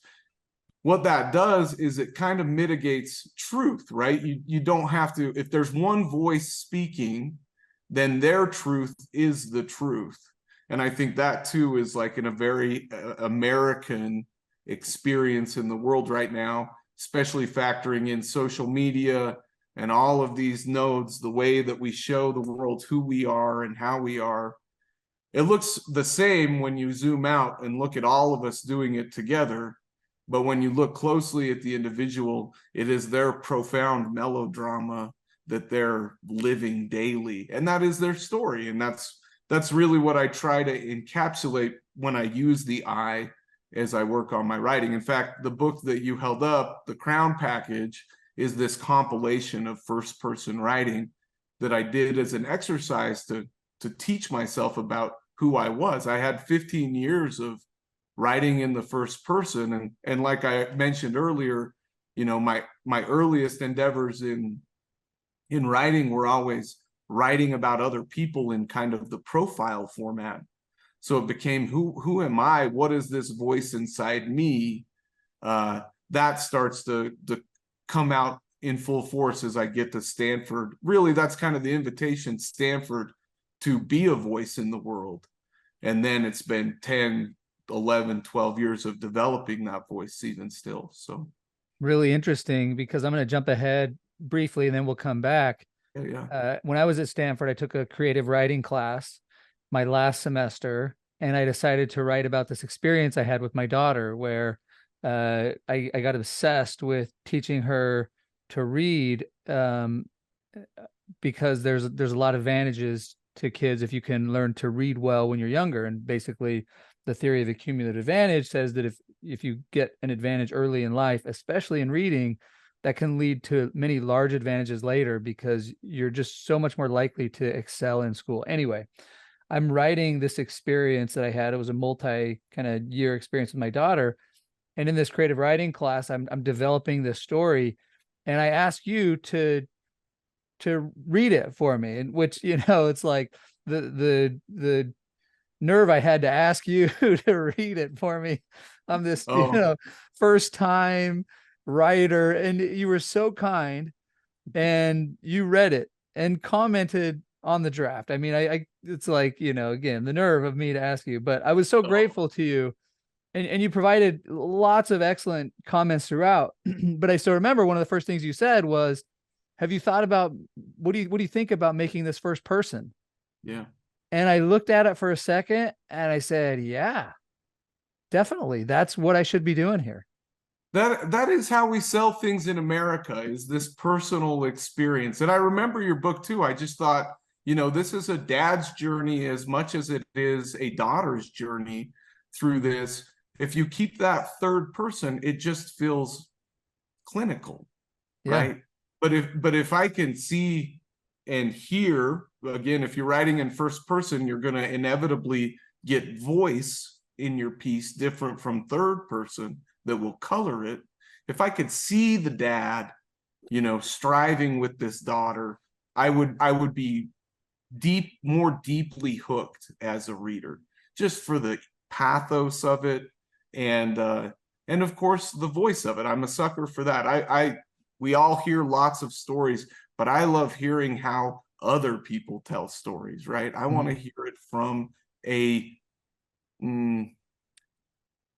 unified perspective. And I think our world is so fractured that the only unification you really can have is the individual I, because as soon as you bring another voice into it or scale that voice back, the unity shifts to me. It's a different thing. So, and I mean, I remember being super enthralled with you, especially thinking about now where I've ended up with Foster Lit. I saw you lead out, right? At that point, I was in the biggest break of my career, getting the Stegner Fellowship. But I was in a room full of very intelligent people that already had books sold, and I was still trying to figure out that first book for me, right? Which I ended up doing independently, as you held it up, right? The Crown package. But I saw you lead out and say, I'm just going to make a book. And that is the whole impulse that got me to the newspaper. I'm just going to write a thing. Yeah. If someone likes it, then great. I'll keep writing. And if it doesn't, then I'll be told that. And maybe that's reason enough to stop. But what I love about seeing the young writers particularly is the fearlessness of leading out there, right? Even writing a book is kind of that profound melodramatic disorder, in that I have something that's so important, I'm going to bind it up and eternally make it available for everybody to read. So I appreciated your verve and your vigor. And honestly, you know, I've probably got to read over 100 projects just like that, because people are proud and are new and are nervous. I'm happy always to be that kind of reader, or I was when I had a little more time and a little more bandwidth. But that was really exciting. And then we got to cover your book as it came out. Remember, we blogged about it on the Salty Beatnik. Yep. Yeah. And so, I mean, we'll talk more about some of these other things, but writing to me in this style of writing has always been about this creative collaboration. Again, it's a lonely and isolated world in America, maybe in the whole world, but to meet other writers that were attempting and trying, that's the energy I always needed to go back to my desk and keep trying myself. Well, I love this phrase. Say it again, the melodramatic. Say it again. Profound melodramatic disorder. That is. I was telling my students the other day, you know, like, how arrogant do I have to be to stand up here at the front of this room and tell you all something for 4 months, and you get to sit there and listen to me? Like, how arrogant do I have to be? And, you know, this profound melodramatic disorder. But I mean, yeah, who gets the right to profess, right? Just that word alone is like, profess. You know? and I've been in the classroom and I love the classroom. Ultimately, you get to a moment where you're like, well, if not me, then who? And if not my voice, then what? Yeah. Someone's got to just voice. And it's never going to be perfect. But again, I believe that that's the American ideal. Now, Mormonism would argue differently. Perfectionism is definitely part of that culture, but more so it's about attempts to me. And finishing those attempts. So okay, so really cool insight on Inside Out and your time in Arizona. So then you go back to Idaho, you're working for Diagram, you're working for train.com, but really working for the farm, separating the two companies, and life's a struggle. So what happens next? And I would say the hardest part too was coming back to our world, which you know, which is very industrial. It's very blue collar. It's sports oriented, right? The entertainment is different. I came back and I felt like I had just been lifted in Arizona. I'd found my people. It was a diverse group of smart writers. There was artistic energy in Tucson. I met key mentors that changed my life. And I came back to Idaho, and it was exciting to be part of this new farm operation as we were separating things.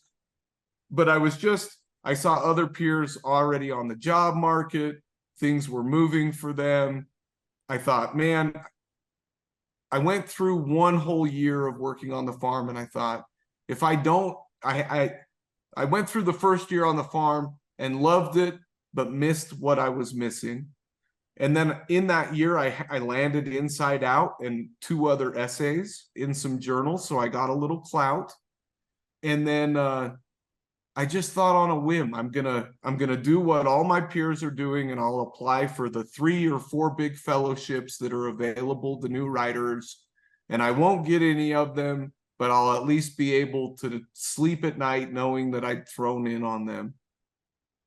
And the biggest of those being the Stegner Fellowship, which is housed at Stanford University, which is a 2-year paid for gig. You don't have to teach, you don't get a degree, but you get to work. They take 5 people every year, and you get to be in a workshop of 10 young writers with, I mean, Stanford, of course, pulled some huge names on the faculty. And I realized, I haven't been dropping names, and so I don't think I will, because I haven't. There's at least 100 people, and they're all acknowledged in the back of my book, that make my journey feasible.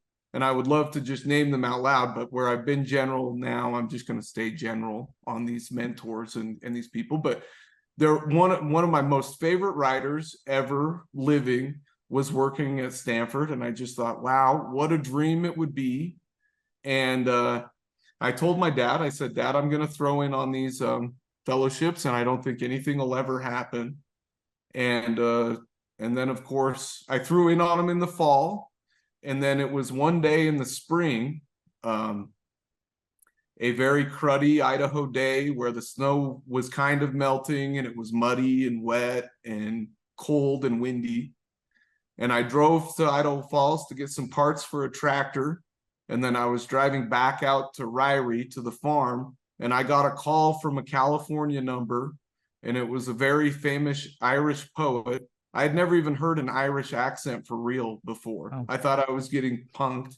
And they called me and they said, we'd like to bring you to Stanford. And I about drove off the road. I just couldn't believe it, And so I remember that night going over to my dad's house and just standing in the kitchen, and it was truly pure shock. I said, Dad, I can't believe I got it, but it's like winning the lottery. I have to go.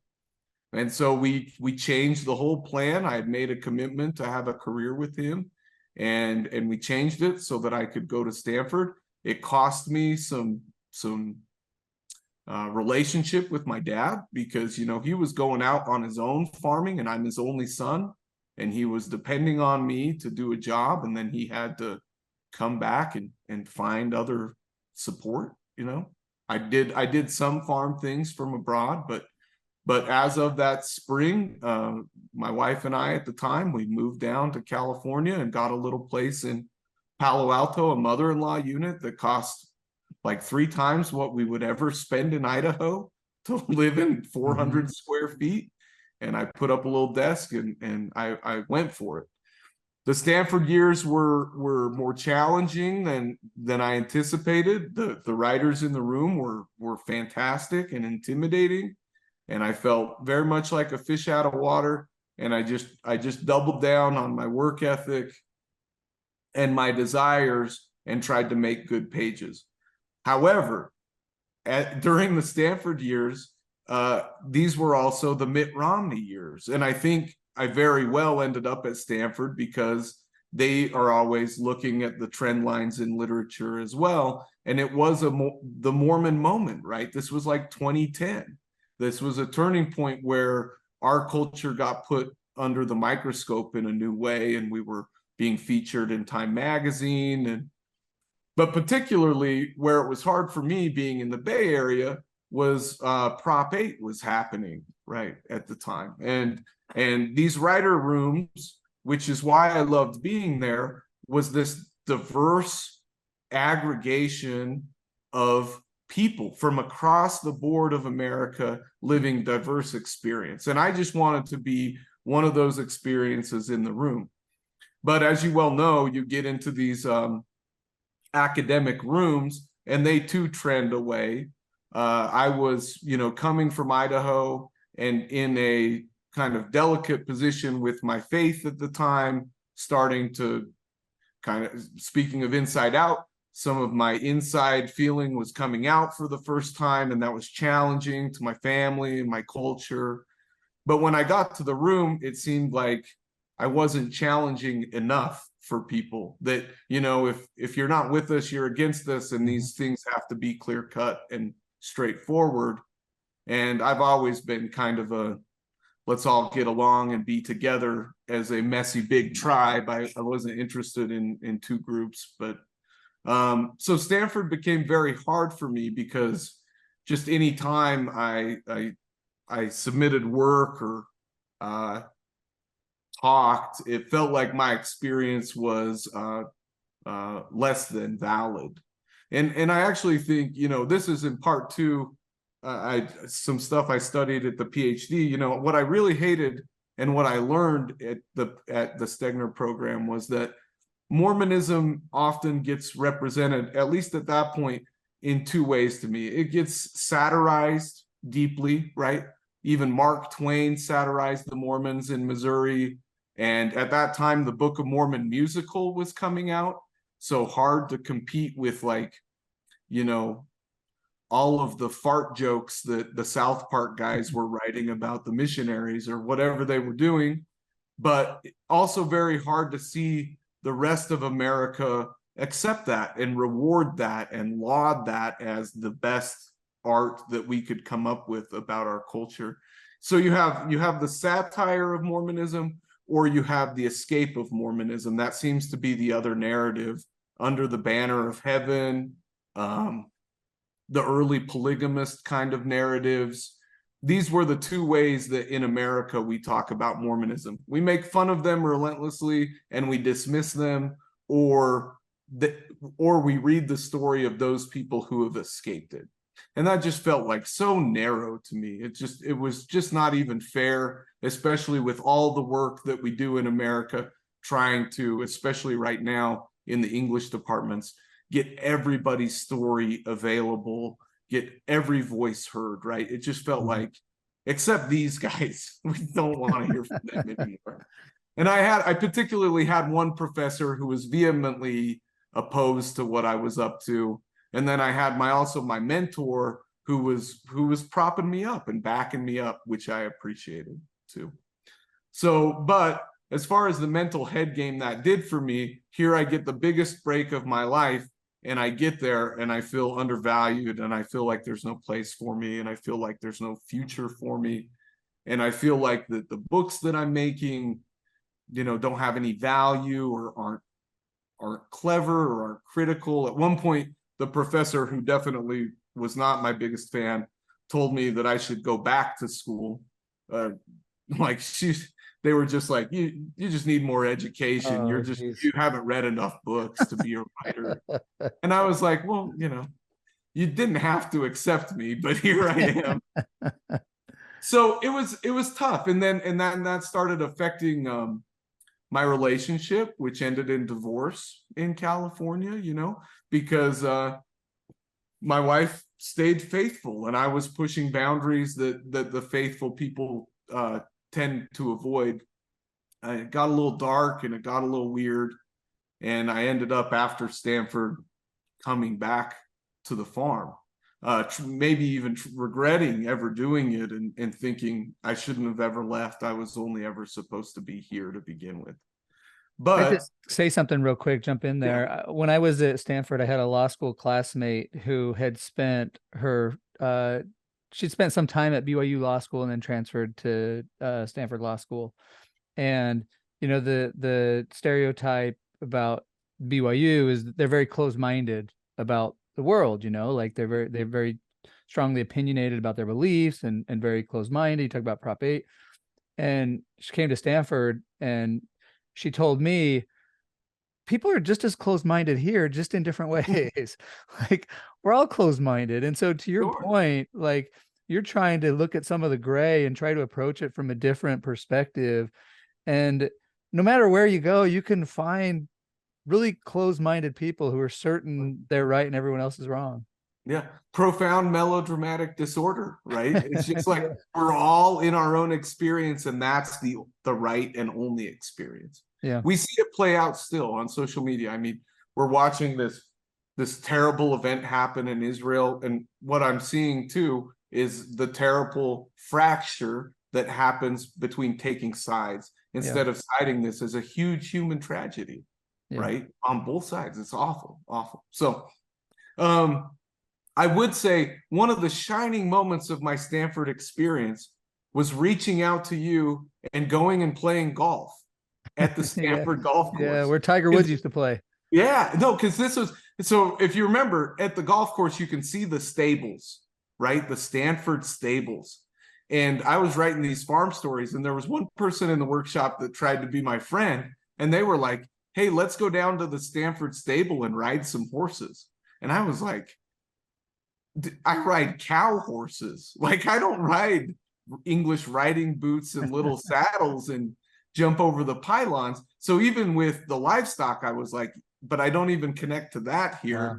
But the one day we got to play golf, you and I we walked 18. Walked 18. Oh, yeah. It took a whole day. And I just thought, dude, this is cool. Two Idaho boys walking around Stanford, playing golf, having gotten out. Because that was always part of that story too, is what do you have to do to find out how far you can go? And arriving at Stanford, that felt very far. And then having you there too, I was like, this is some camaraderie that I just wasn't getting. I just wasn't. So a big day for me for two Idaho boys to be playing golf. Yeah, it was amazing. I still remember it. I still remember I have a memory of standing on a ridge and the view, and it's like it's burned in my brain. Yeah, it was a great. And that's maybe the first day we had a long talk too. So our friendship begins to form up there. Little Miss comes after that. The memoir that I wrote, Little Miss, Little Miss. So Stanford, some shining moments, you know, that the imposter syndrome of it, very real. The challenge of convincing parties that don't want to be convinced of your art. All of that was very good. Even the Divorce in Ways showed me that I needed to be who I needed to be and how I needed to be better, right? All this personal growth was happening, all this artistic growth on top of a lot of challenges. And where the story really goes from there, and this ties into Houston and the books and everything, is a guy named Nate Bozong. So we're going to introduce another Nate to the story here, right? And when we talk about kind of some of these stories or some of these pieces that have their own energy, in 2011, which would have been you get the Stegner Fellowship for 2 years. I was there 2010 and 2011. So in 2011, I went to New York and I reconnected with my cousin, Nate Bozong, who was living in a kind of flop house apartment in Brooklyn, but living the high life at the time because he had started a snowboard apparel company that had taken off, and he was getting residual money for it. He didn't have to work. So let me back up here. Nate Bozong was born in Rigby in my grandmother's bathtub a year before me. Not that I was born in the bathtub, but his birthday is July 6th and my birthday is July 5th. And through all the years of our youth, his mother would bring him and his brothers up in the summer to be on the farm with me. Now, I didn't have any brothers. These boys were quite wild and they were urban. They'd bring their skateboards and their rollerblades, and they'd come to Idaho for the summer, and I'd have the guns and the firecrackers and the bikes, and we would just get into a lot of trouble and have a lot of fun together. When I went on my mission when I was 19 and chose to go on my Mormon mission, Nate Bozong, my cousin, who was also Mormon, had just broken into the snowboarding scene. It was kind of the second scene of snowboarding, right? Snowboarding starts happening in the 70s and 80s, and then in the 90s, you get a version 2 where you get a lot of style coming in and some kind of mainstream practice on the ski hills. And now we're in version 3 or 4 at that point. But Nate was truly a figure breaking in the 90s, in the late 90s, bringing this kind of like California skate style to alpine snowboarding. Full of character and a very funny individual. And I loved him dearly. I mean, he was like a brother type to me. He was older than me. I could look up to him. He was funny and athletic and fearless, it seemed like. And I just really looked up to Nate. But he decided not to go on a mission. He decided to stay in the snowboarding scene, which was also a very big statement in my family. You know, both sides very devout. At that point, I went on my mission and came home, got married, did my thing. All the while, I could not find my cousin Nate. He was all across the globe, traveling. He laid low. He was doing his thing. One of those things was drinking a lot. His alcoholism started to show. And so in 2011, when I go to New York City I was going to talk to an agent and to go to a literary conference. I found Nate through social media. We reconnected and then we set up a meetup. And it was this very strange reunion of not having seen each other for 12 or 10 years or so. So I came home from that trip. I was in California and I wrote an essay about it, right? And that essay was about addiction, and that essay was about dysfunction, and that essay was about talent and opportunity and lost opportunity. And I was feeling it, just like I was feeling the Inside Out creation. It was just like this thing that poured out of me. And I took it to my mentor, right? This professor who was my rock at the Stegner, who backed my writing, who cared about my stories, who talked to me privately and was kind, and we talked religion and all things. And he got the pages, and I went to a meeting with him to talk about this essay called "Bring on the Spins," also in the book. And my mentor was like, "Don't publish this. Don't go any further with this.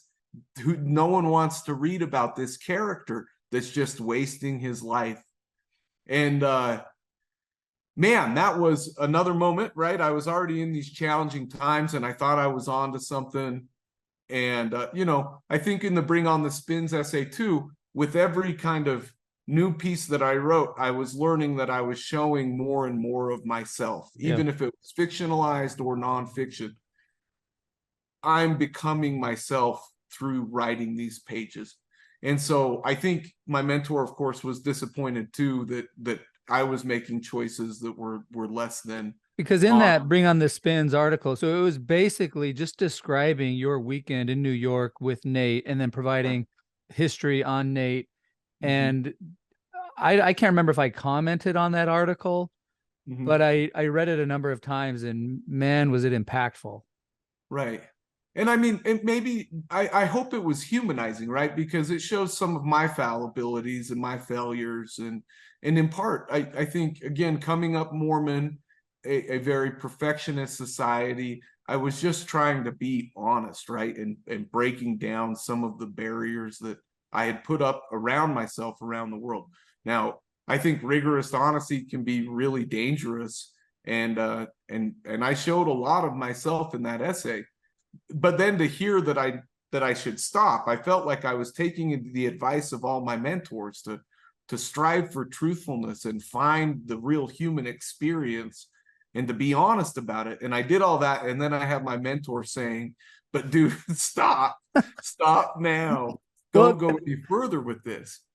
I just got to say too, my wife and I have some overlapping tastes in music, but our biggest disagreements come when she's listening to some happy-go-lucky song, and it's just, to me, it's just boring. It's like I need emotion. Like, I'm not listening to music. Yeah, sometimes it's just for fun, but like for me, when I'm reading a story, I'm not usually reading the happy-go-lucky. Like, I want real, emotional, insightful work. And so when I read Bring on the Spins, it hit me, and I could see the progression from Inside Out. But I was blown away. And in that article, you are describing decisions you're making that are uh going to lead to some negative consequences for you. Yeah. But at the same time, you're being real, and I just really appreciated that and enjoyed it. So I'm surprised to hear, in terms of good writing, like you hit good writing. Now it was coming at a cost to you, which maybe is why your professor is saying like stop. But it was such good writing. Yeah. And that professor was really great too. They were like, don't do this. But if you're gonna do this, let me show you some things. So they did give me some critique that made the essay better. And then I also got to this moment, Nate, where I was like, okay, I'm in this world and I'm an artist. The world has told me I'm an artist. The world has valued my writing, right? I have had the opportunity to meet all these mentors and all these coaches to teach me how to be me. At some point, you have to betray your mentors, and you have to like you have to behead your masters, and you have to then stand on their headless shoulders and be the thing for the next generation. And so when I heard my mentor say that, I knew I had a choice. I knew I could choose to put that essay just keep it in the desk drawer, right, and do nothing with it. Or I could double down on my instinct here and try to make it even better, so that I fulfilled that contract of showing the human experience. I thought maybe his critique was I had left enough out that it wasn't full yet. And so then I finished it out and sent it out. And it got published in a very big magazine. It's probably my biggest publication to date, still traditionally. It was published with Tin House, and then that got mentioned. So this was all after Stanford, because this life is so delayed, the writing life.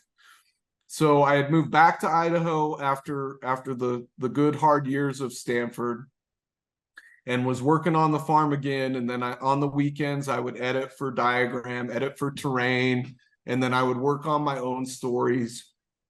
So I think I submitted it finally in 2012, and it didn't end up getting published until 2014. And at that point, I'm remarried. I'm working on the blog, right? The Salty Beatnik, with my wife at the time and some creative friends. We were all coming up with that collaboration too. So it gets published in Tin House, which has a big readership. An agent read it and then found me on Twitter. Can I pause you right there real quick? Yeah. And I hope this doesn't take away from the story, but just a little interjection here. I loved Bring on the Spins. Like it was like I said, I believe I commented on it, but read it multiple times, and it hit me, and I loved it. Well, I knew. Are you? Yeah, I do have more to say, but you can go ahead. Oh no, I'm just excited to talk. You talk. Okay, well, and so what I was going to say is I moved to Salt Lake City to start my PhD program. So after I graduate law school, I go to a PhD. And I'm wanting to read more of the stuff that not only you're writing, but the people that you work with, because this is a new style that I haven't really been exposed to. Like I said earlier, it was kind of reminding me of Mark Twain a little bit, but you introduced me to this whole new genre of literature. And so I said, what do you recommend? And you said, well, there's one thing you can do is go get the collection of Great American Essays and read those. And so I went and bought a couple of those and worked my way through those and just really enjoyed reading. It's like, oh, these are really good writing, different style than I'm used to. So that was fun for me to get exposed to this new style of writing through you, and then through these books, the collection of Great American Essays. So you can continue now.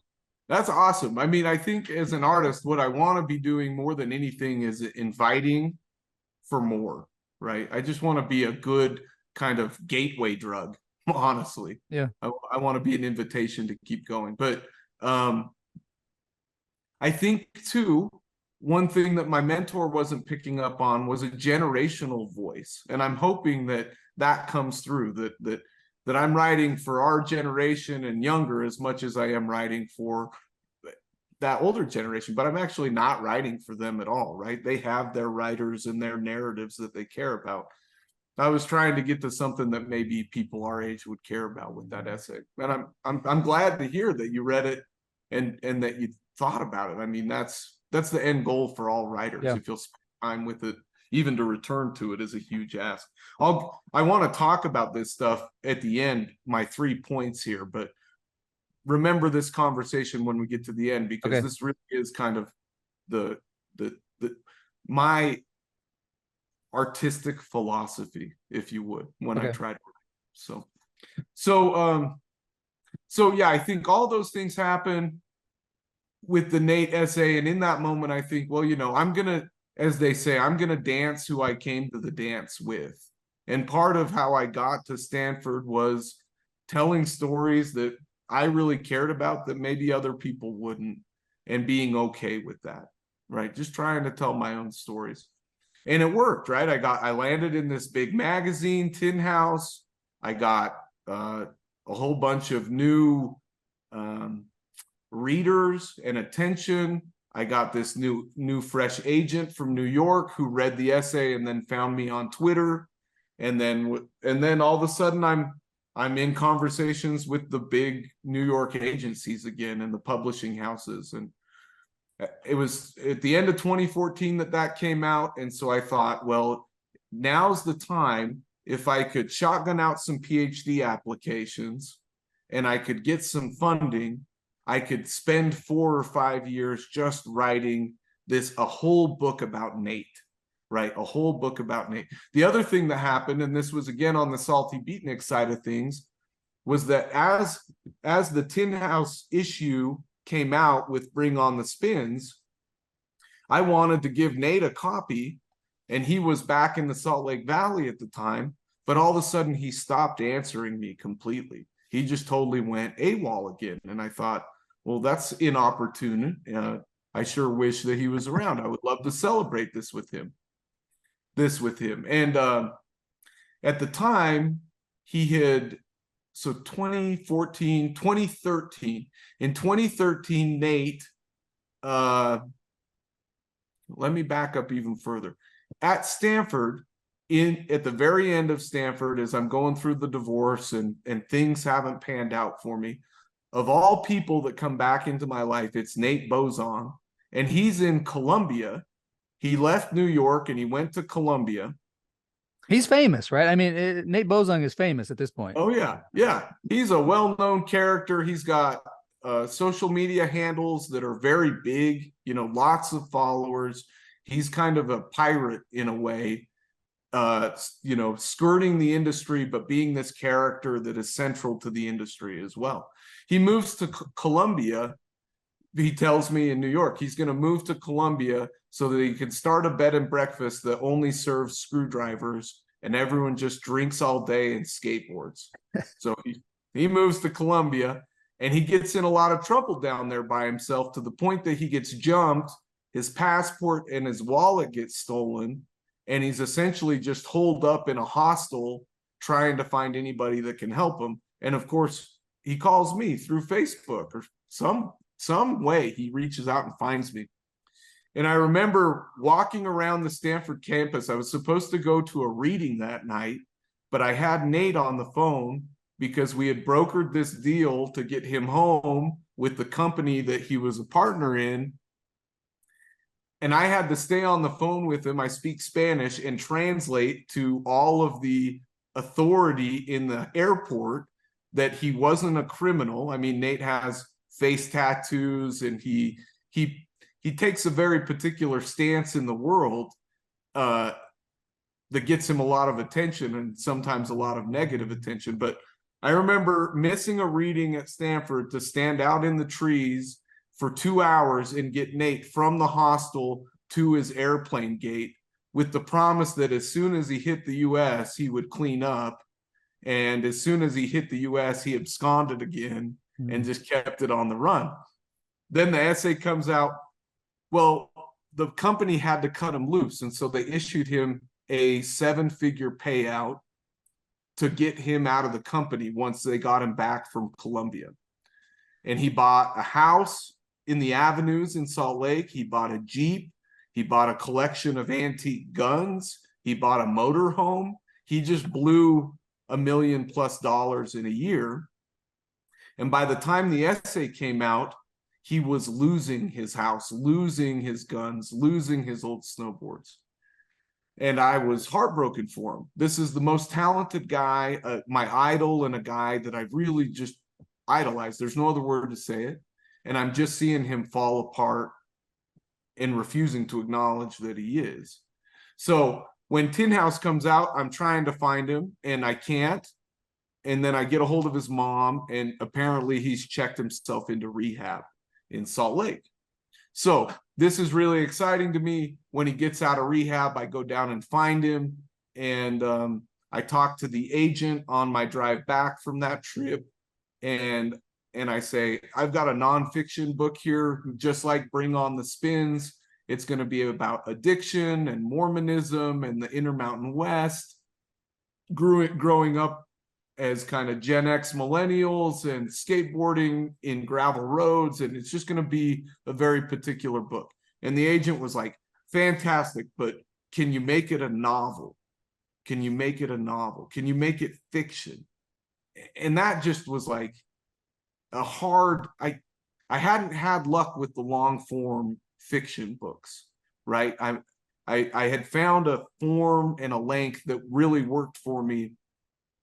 And so this was a challenge. That's what got me to the PhD programs. I said, well, if I could find a program that could fund me, then I would go do research on novels and I would figure out how to write this novel about Nate. And I did. That's what I did at Houston. I went down there. I had had such kind of a challenging experience at Stanford. It went from BYU Idaho, really great experience, found my people. We were all writers together. We made it happen. Arizona, it really kind of solidified that idea and credentialed me and showed me that I belonged with an even wider group of writers. And I did belong there. Then I got to Stanford, and political timing and the trend and the vibe was just not in my favor in that moment. And so I regrouped and kept writing all the way through. I think part of the crown package, that book of mine, is just to show myself there never has been a year that I haven't written anything. This is just who I am, and I have to do it. And so then when I had the agent and the PhD option and the premise and everything working in my favor, I thought, okay, now's the time for a PhD. I don't have to find a group of people. I don't need mentors. All I want to do is go down there and read this and write this book and read all the books that could inform my book. And so then Houston became this really wonderful experience of doing just that. Turns out, though, from 2015 to 2019, America's taste for bad behaving men, totally shifted, and rightfully so. And so by the time I get the book done in 2019, the agent and all the other network connections that I have, I mean, this is after, not that the book I was writing about Nate was about a man who was doing anything like what was happening in the Me Too movement or anything like that. But truly our taste for bad behavior was at its limit, right? And it's funny, male narratives could be super dysfunctional, violent, drug-fueled up until, I think, really 2015. And then what I kept hearing was, well, we really need our men to be different, and we need our men to be better. And that was kind of the conflict I ran into with the Nate book at that point, which was Nate certainly has a set way of living, and he's not going to take anybody's insight into how to change that. But I'm different than that. In fact, I'm always listening and trying to figure out how and what to be better and be more fair and be kinder. I'm just a really empathetic guy that way, I guess. So that was really where I was like, I can't just write a third person novel in the voice of Nate. That doesn't work. And I also think that's not fair, because that doesn't have me and all my fallibilities running alongside it in some way. So it wouldn't feel authentic for me to expose my cousin and bear him out on the page, but not apply the same ruler to myself, right? And so then the book it started taking on more and more forms, and I'm really proud of it. I mean, that's the dissertation, is the Nate book, and it's, you know, the 3 days I spend with him in Salt Lake after rehab, the first time we go snowboarding together, you know, doing everything I can to try to, you know, the other big thing that happens in this era of 2014, 2015 is Nate's mother gets a cancer diagnosis, and she ends up passing away in 2021. And Nate was one of those old school athletes that like only did it for his mom. Anytime he'd get a big payout, it would be so that he could buy his mom a van. That was like the first thing he'd always do, or buy his mom, pay up her rent on her apartment, or, you know. And then Nate later on, after he loses his house and loses some of his toehold and is kind of on the bounce back, it's Nate who is living with his very sick mother, taking care of her and keeping her company all the way to the end of her life, which I mean really does speak to the character that is there. He's a special guy. And you can feel it when you read about Nate. I mean, you can feel it's this guy that is like, he is a nice human. He's a kind-hearted person. He's everybody's best friend. And in fact, so that book, you know, it hits a wall with timing again. And how do you time a novel? They take 10 years to write. I mean, you just gotta put in your best work every day, and then have the faith that if it's supposed to come to light, it will, you know. So that's what I did for the 4 years in Houston, and it didn't work out then, but I haven't given up on the book.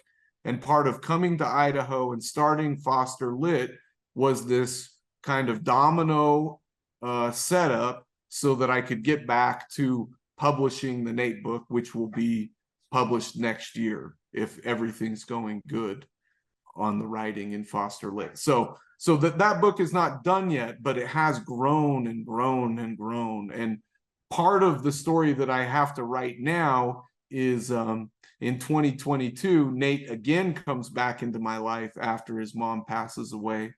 You know, Georgia and I went down to Utah to see Susan.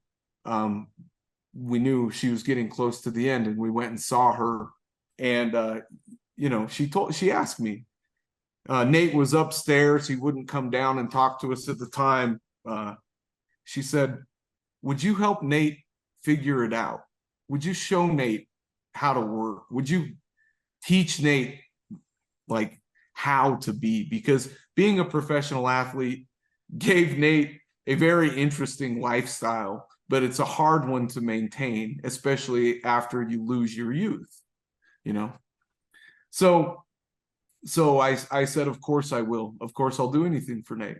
And how that manifested was Nate moved back to New York once his mom passed away, and then he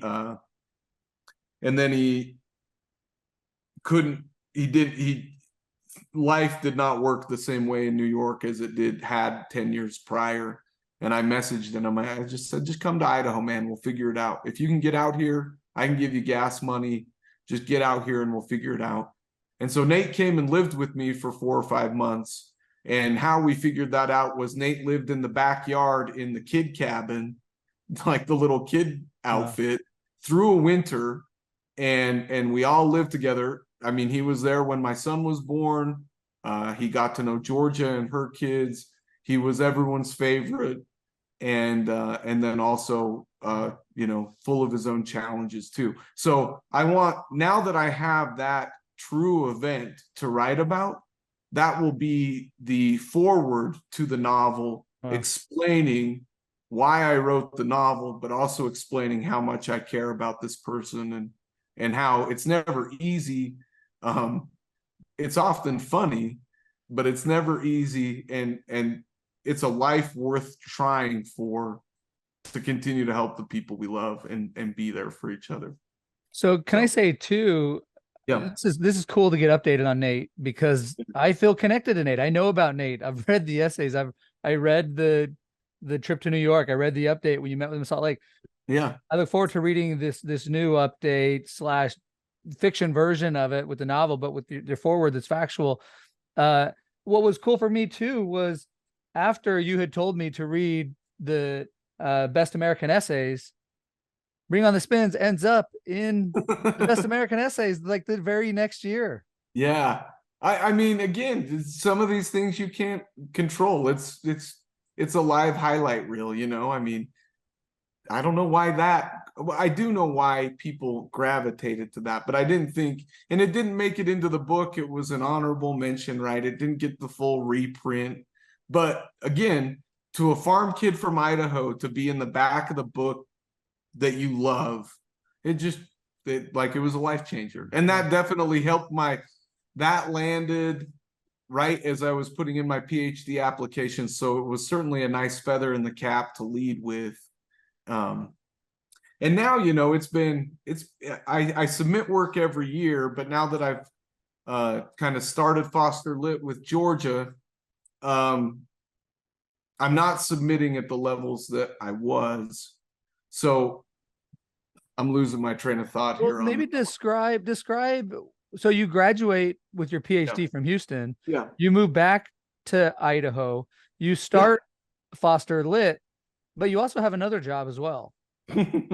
Well, so again, at this point, Nate, I'm really only living so I can write about it, right? Like I am trying to live my life experientially so that I can understand it. And I'll take on adventures or events, and then I'll spend years writing about them afterwards to figure out what that was all about. You know, this book is about 3 days after rehab with Nate, seeing Nate sober for the first time in 15 years. I can't wait to get back to it, and I can't wait to tell some of the stories that happened in the backyard. They're just priceless, and I don't want to forget them. They're the stuff that has made my life worth living.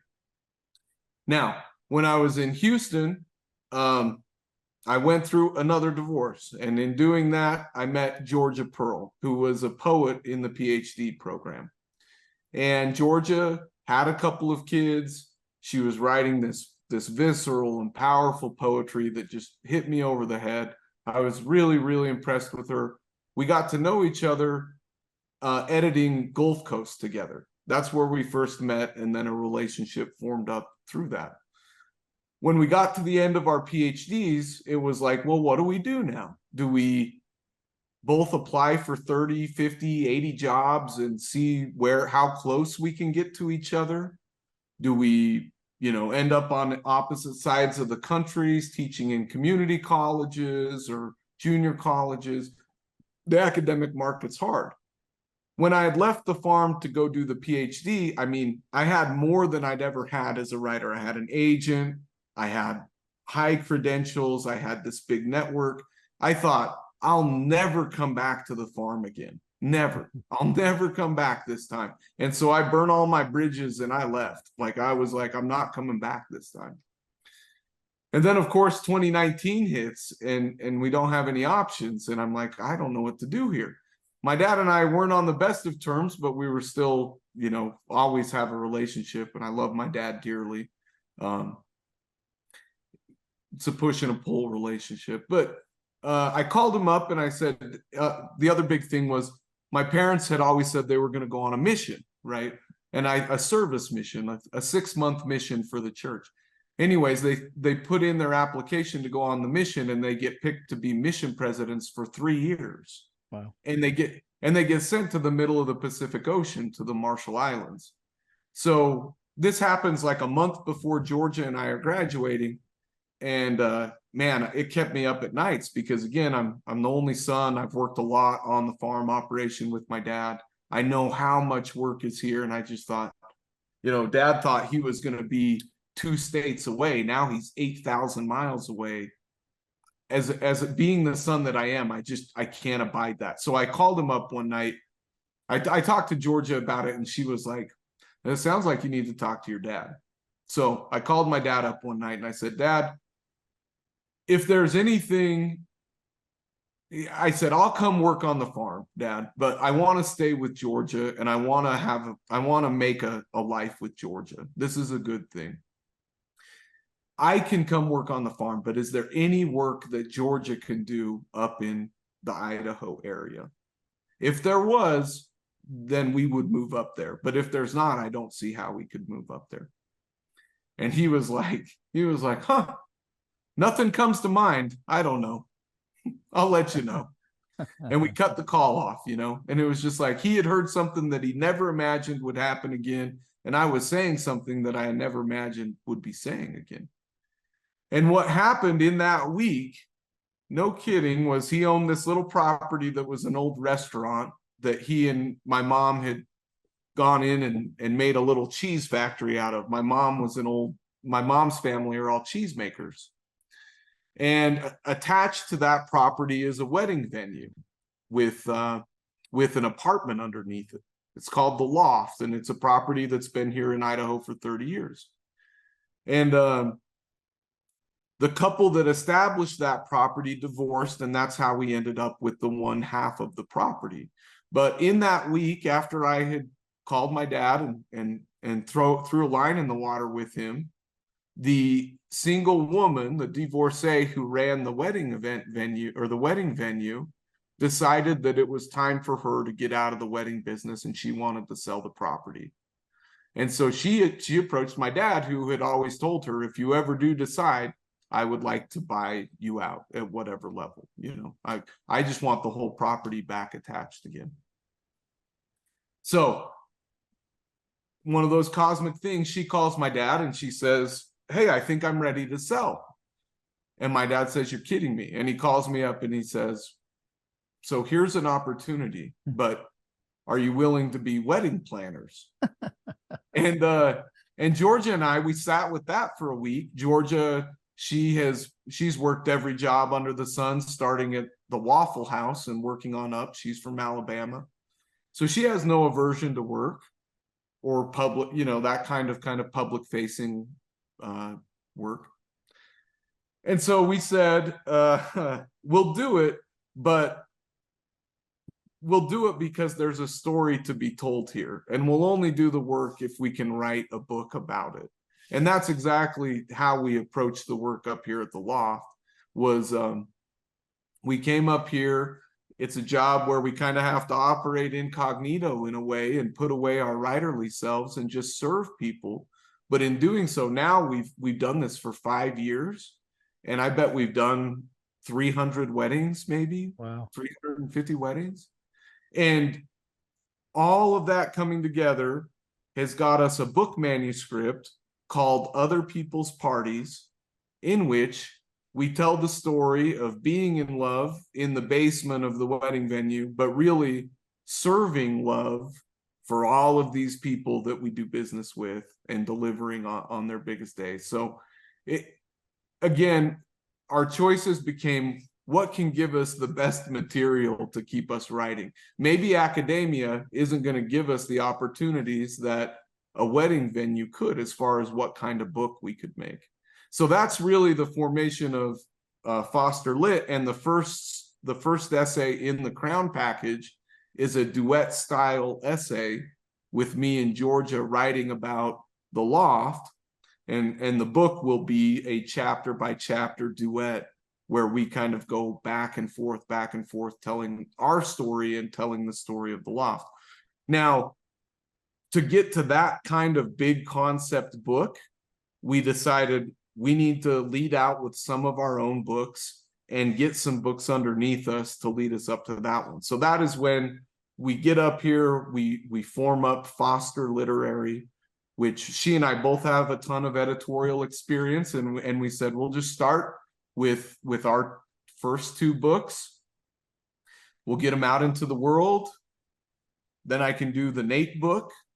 And then by our third big project, it'll be this kind of joint project of Other People's Parties. So we kind of had a short plan, a medium plan, and a long plan there, all filled with writing projects that we were going to write. And the other thing why I couldn't lead with the Nate book just right off is, again, I didn't feel like it was fair or authentic to just tell Nate's story without me or my voice being a character as well, because I did not feel like that was and that's, well, I don't want to go tangential there, but so these books and Foster Lit have been this concept of, we're going to climb this ladder with these books and get to a serious book, of a serious love book, and tell a story that we think hasn't been told before or told this way yet. And that's where we're at, right in the middle of that.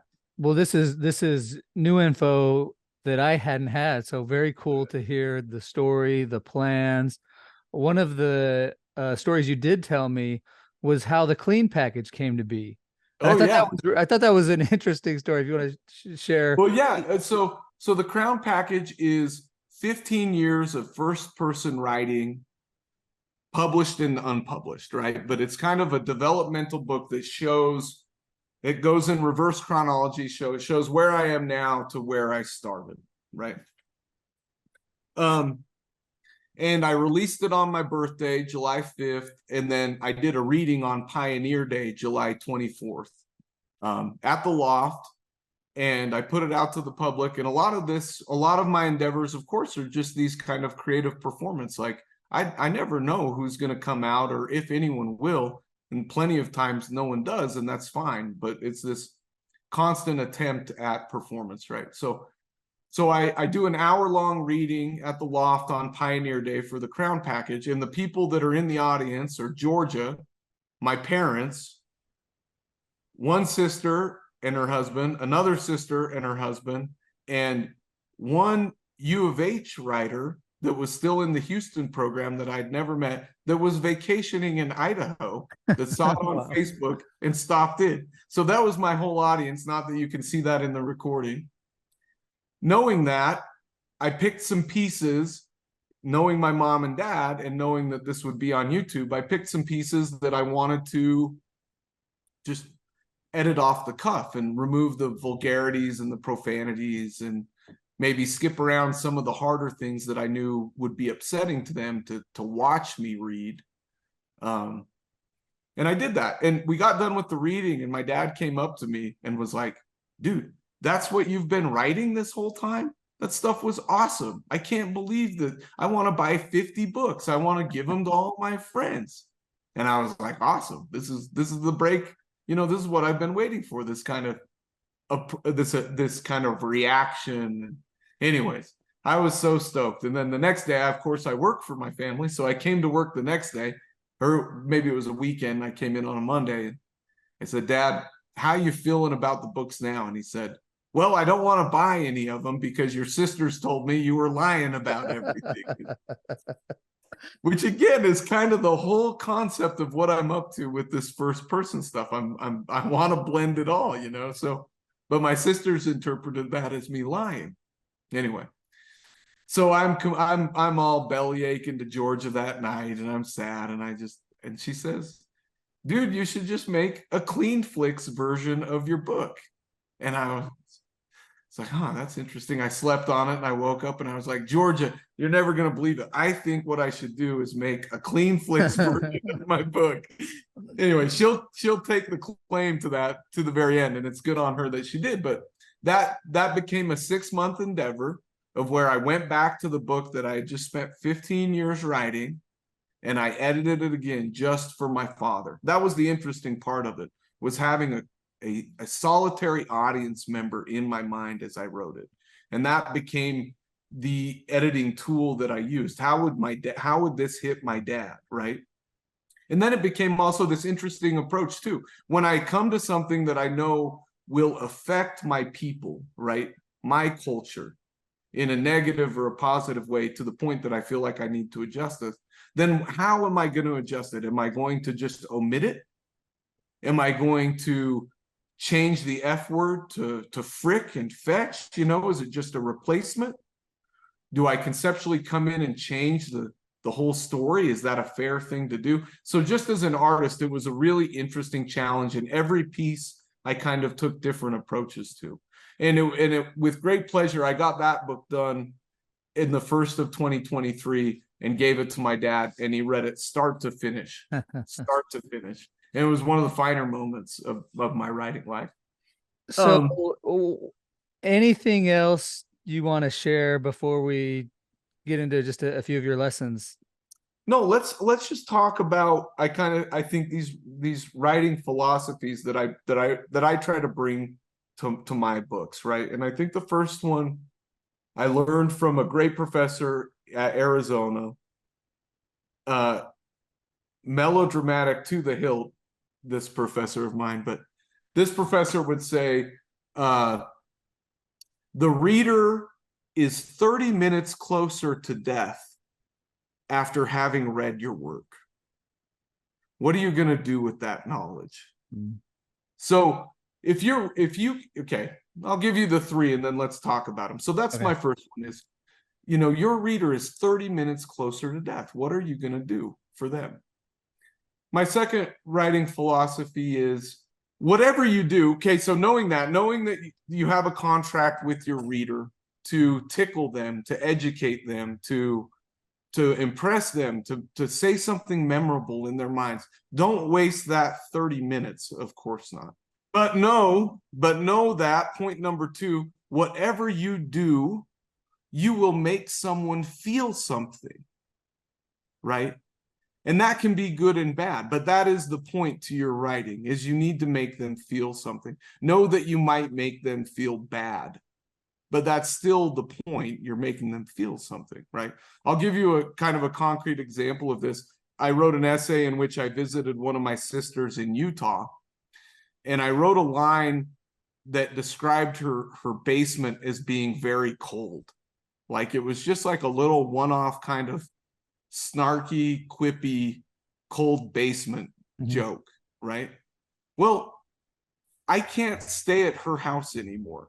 She has banned me from sleeping over because I made her feel, when I wrote this piece about her, I made her feel something so specific that she doesn't want me around in the basement anymore to write any more critique from her. Now, I just think that's a funny kind of side component, but again, that is the point. Or to your point in reading Inside Out and Bring on the Spins, I want to make you see something and feel it so deeply that you just won't ever forget it and that you'll keep thinking about it. So those two things kind of go together, right? Like you know that your reader is taking precious, valuable time to spend time with your creation, right? Make sure you make them feel something. Make them laugh, make them cry, make them want to fall in love again, make them cry. That's the goal for me as a writer. And to get to those two things, the third thing I think has been true in my life, and that is only write what only you can write about. Okay. And that's really speaking to obsession and deep meditation and fascination on a subject. Don't write about the farm life if the farm life doesn't matter to you, right? But because the farm has mattered so deeply to me, it's all I think about. These are the stories, the only stories that I can tell, but when I add my voice to them, they're the only stories that only I can tell. And that's kind of, again, going back to that profound melodramatic disorder and the American kind of experience. That's the individual experience that means something to other people, that they can fold into their lives and try differently, apply differently, maybe come at something new. So I know those are kind of, webby, but maybe not as specific as some of the other points that you get from your guests. But those are really kind of the ideals that I bring to the page. Is I don't want to waste anybody's time. If they're going to sit down and read my pages, I want something in every paragraph or every page that they could take away that could tickle them or that would make it worthwhile, that they didn't just spend their time looking at reels or playing video games, that there was something there for that.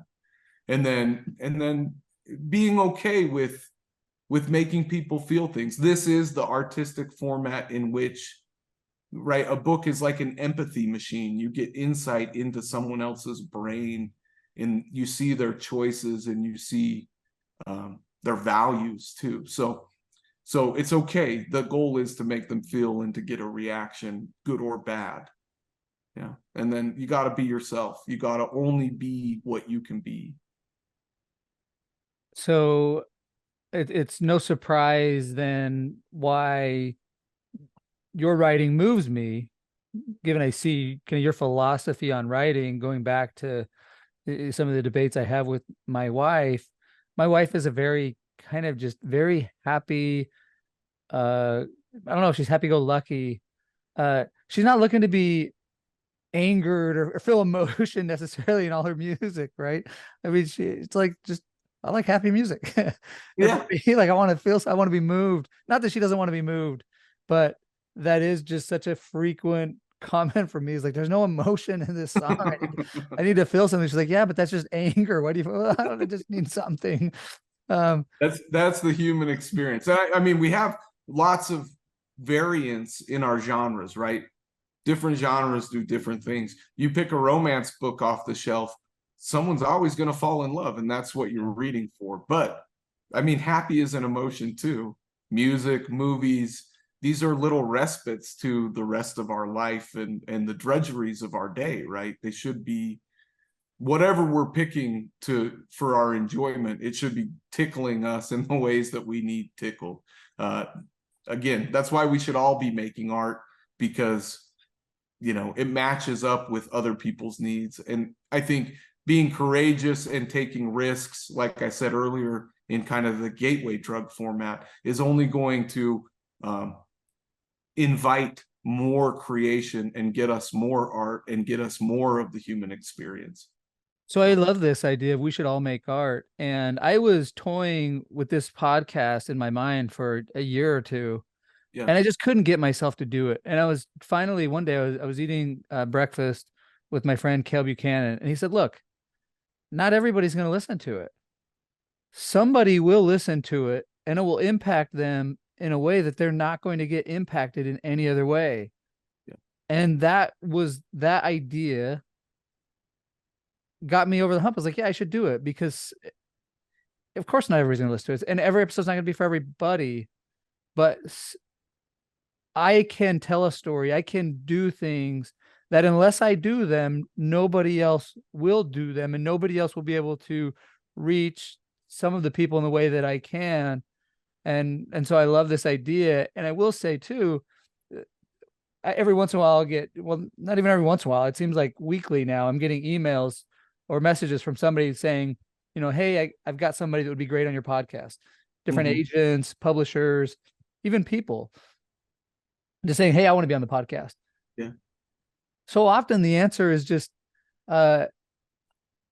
it's usually always no, because I'm not obsessed with that person. I'm not like, to your point, I'm trying to tell the story that only I can tell. Exactly. And you've impacted my life. You've been in my head in very kind of intimate ways because of the stories you've told that are still stuck in my brain. And so that's why I want to have you on the podcast. I look at your array of guests, and I think only Nate Mickle could put together this table of contents. And that's what I'm looking for as a consumer, right? I want someone who cares so deeply about what they're doing that they give me their best and their weirdest. And then I'm going to take that in, and that's going to spin some gears in my head, and it's going to help me create the next thing for me. So I just, and again, I mean, it goes back to just our culture and our place in time.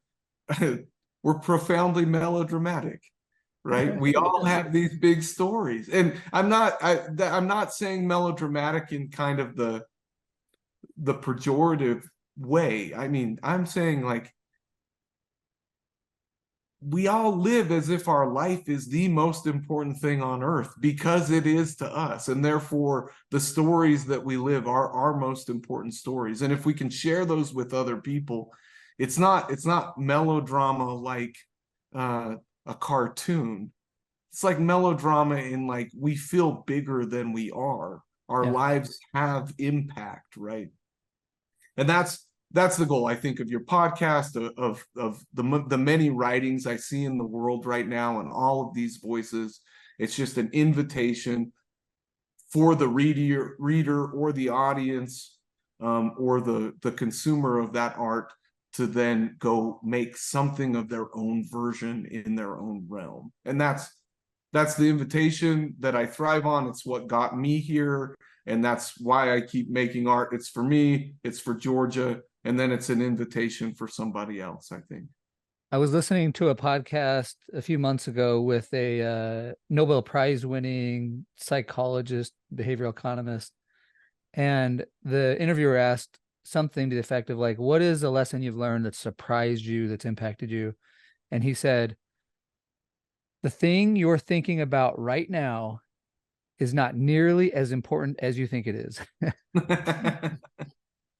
And it stuck with me, whether I'm at the store wanting to buy something, whether I'm online about to purchase something, whether I'm at a movie thinking it's, this is the greatest thing. And then a week later, I forget about it. But I also think a little bit of that is, my life, my podcast, I think about it, it's not as important as I think it is, but I do have this melodramatic but it is urge to enough share. that you'll do it every week, right? It is important enough, and it will actually create action. It will impact people in the world. It will cause some people to be moved. They're 30 minutes closer to death, and I've now impacted the trajectory of their life, hopefully in a way that causes them to either be better or create something of their own. Right. And I mean, think about the premise. Maybe this will be the place to stop, but the premise of your podcast is to leave something for your children, right? You want to talk, you want to corral all of these interesting voices that have influenced your life and filled your head. And then you want to make a record that can be accessible, that they can find. The project I'm working on right now, the book that will come out next from Foster Lit, is a letter to my son about the first hunt in which I take an elk at 40 years old. Yeah, I've grown up in a hunting family. I never ever shot big game until I did this year in November, this last year. And we've been eating that elk all winter. And I've been writing this story, and it's going to be for my son, right? Turns out I started handwriting it. 90 pages, 90 handwritten pages of telling this story to my son. And okay, so that book is in flux. It's happening right now. I should put it out by the end of 2023. But I'm called back to like just that format, which I think I came up that epistolary format that I think is like a unique creation to me. All of a sudden I'm looking through my dissertation and all the books that have influenced me, and the autobiography of Benjamin Franklin, one of the first famous American books, is a letter to his son. That's the format of it, right? So we're already in this profoundly melodramatic way. We're participating in the world by saying, look, I don't know what's right, but I'm going to collect everything that I can think of, and I'm going to leave it for my kids. And this will hopefully affect them, impact them, and change their trajectory like it changed mine. We think we're being creative. Really, we're just participating in the human experience of sharing these stories so that we keep each other alive. We keep each other developing and trying. And that, I mean, that's the end goal of these narratives to me, in the podcast format, in the writing format, the books, the magazines. It's all this beautiful record for the next people to come along and access and take what they can from it and leave the rest of it. But to me, it's worth spending, all my extra hours in my twilight and my dusk and my early mornings and my weekends to compile it and to make it an artifact. I want that artifact in the world. So for now, for my son, mostly, I think, again, like just like editing the clean package for my dad, now I'm leaving a record just for him, and changes the way that you think about the world.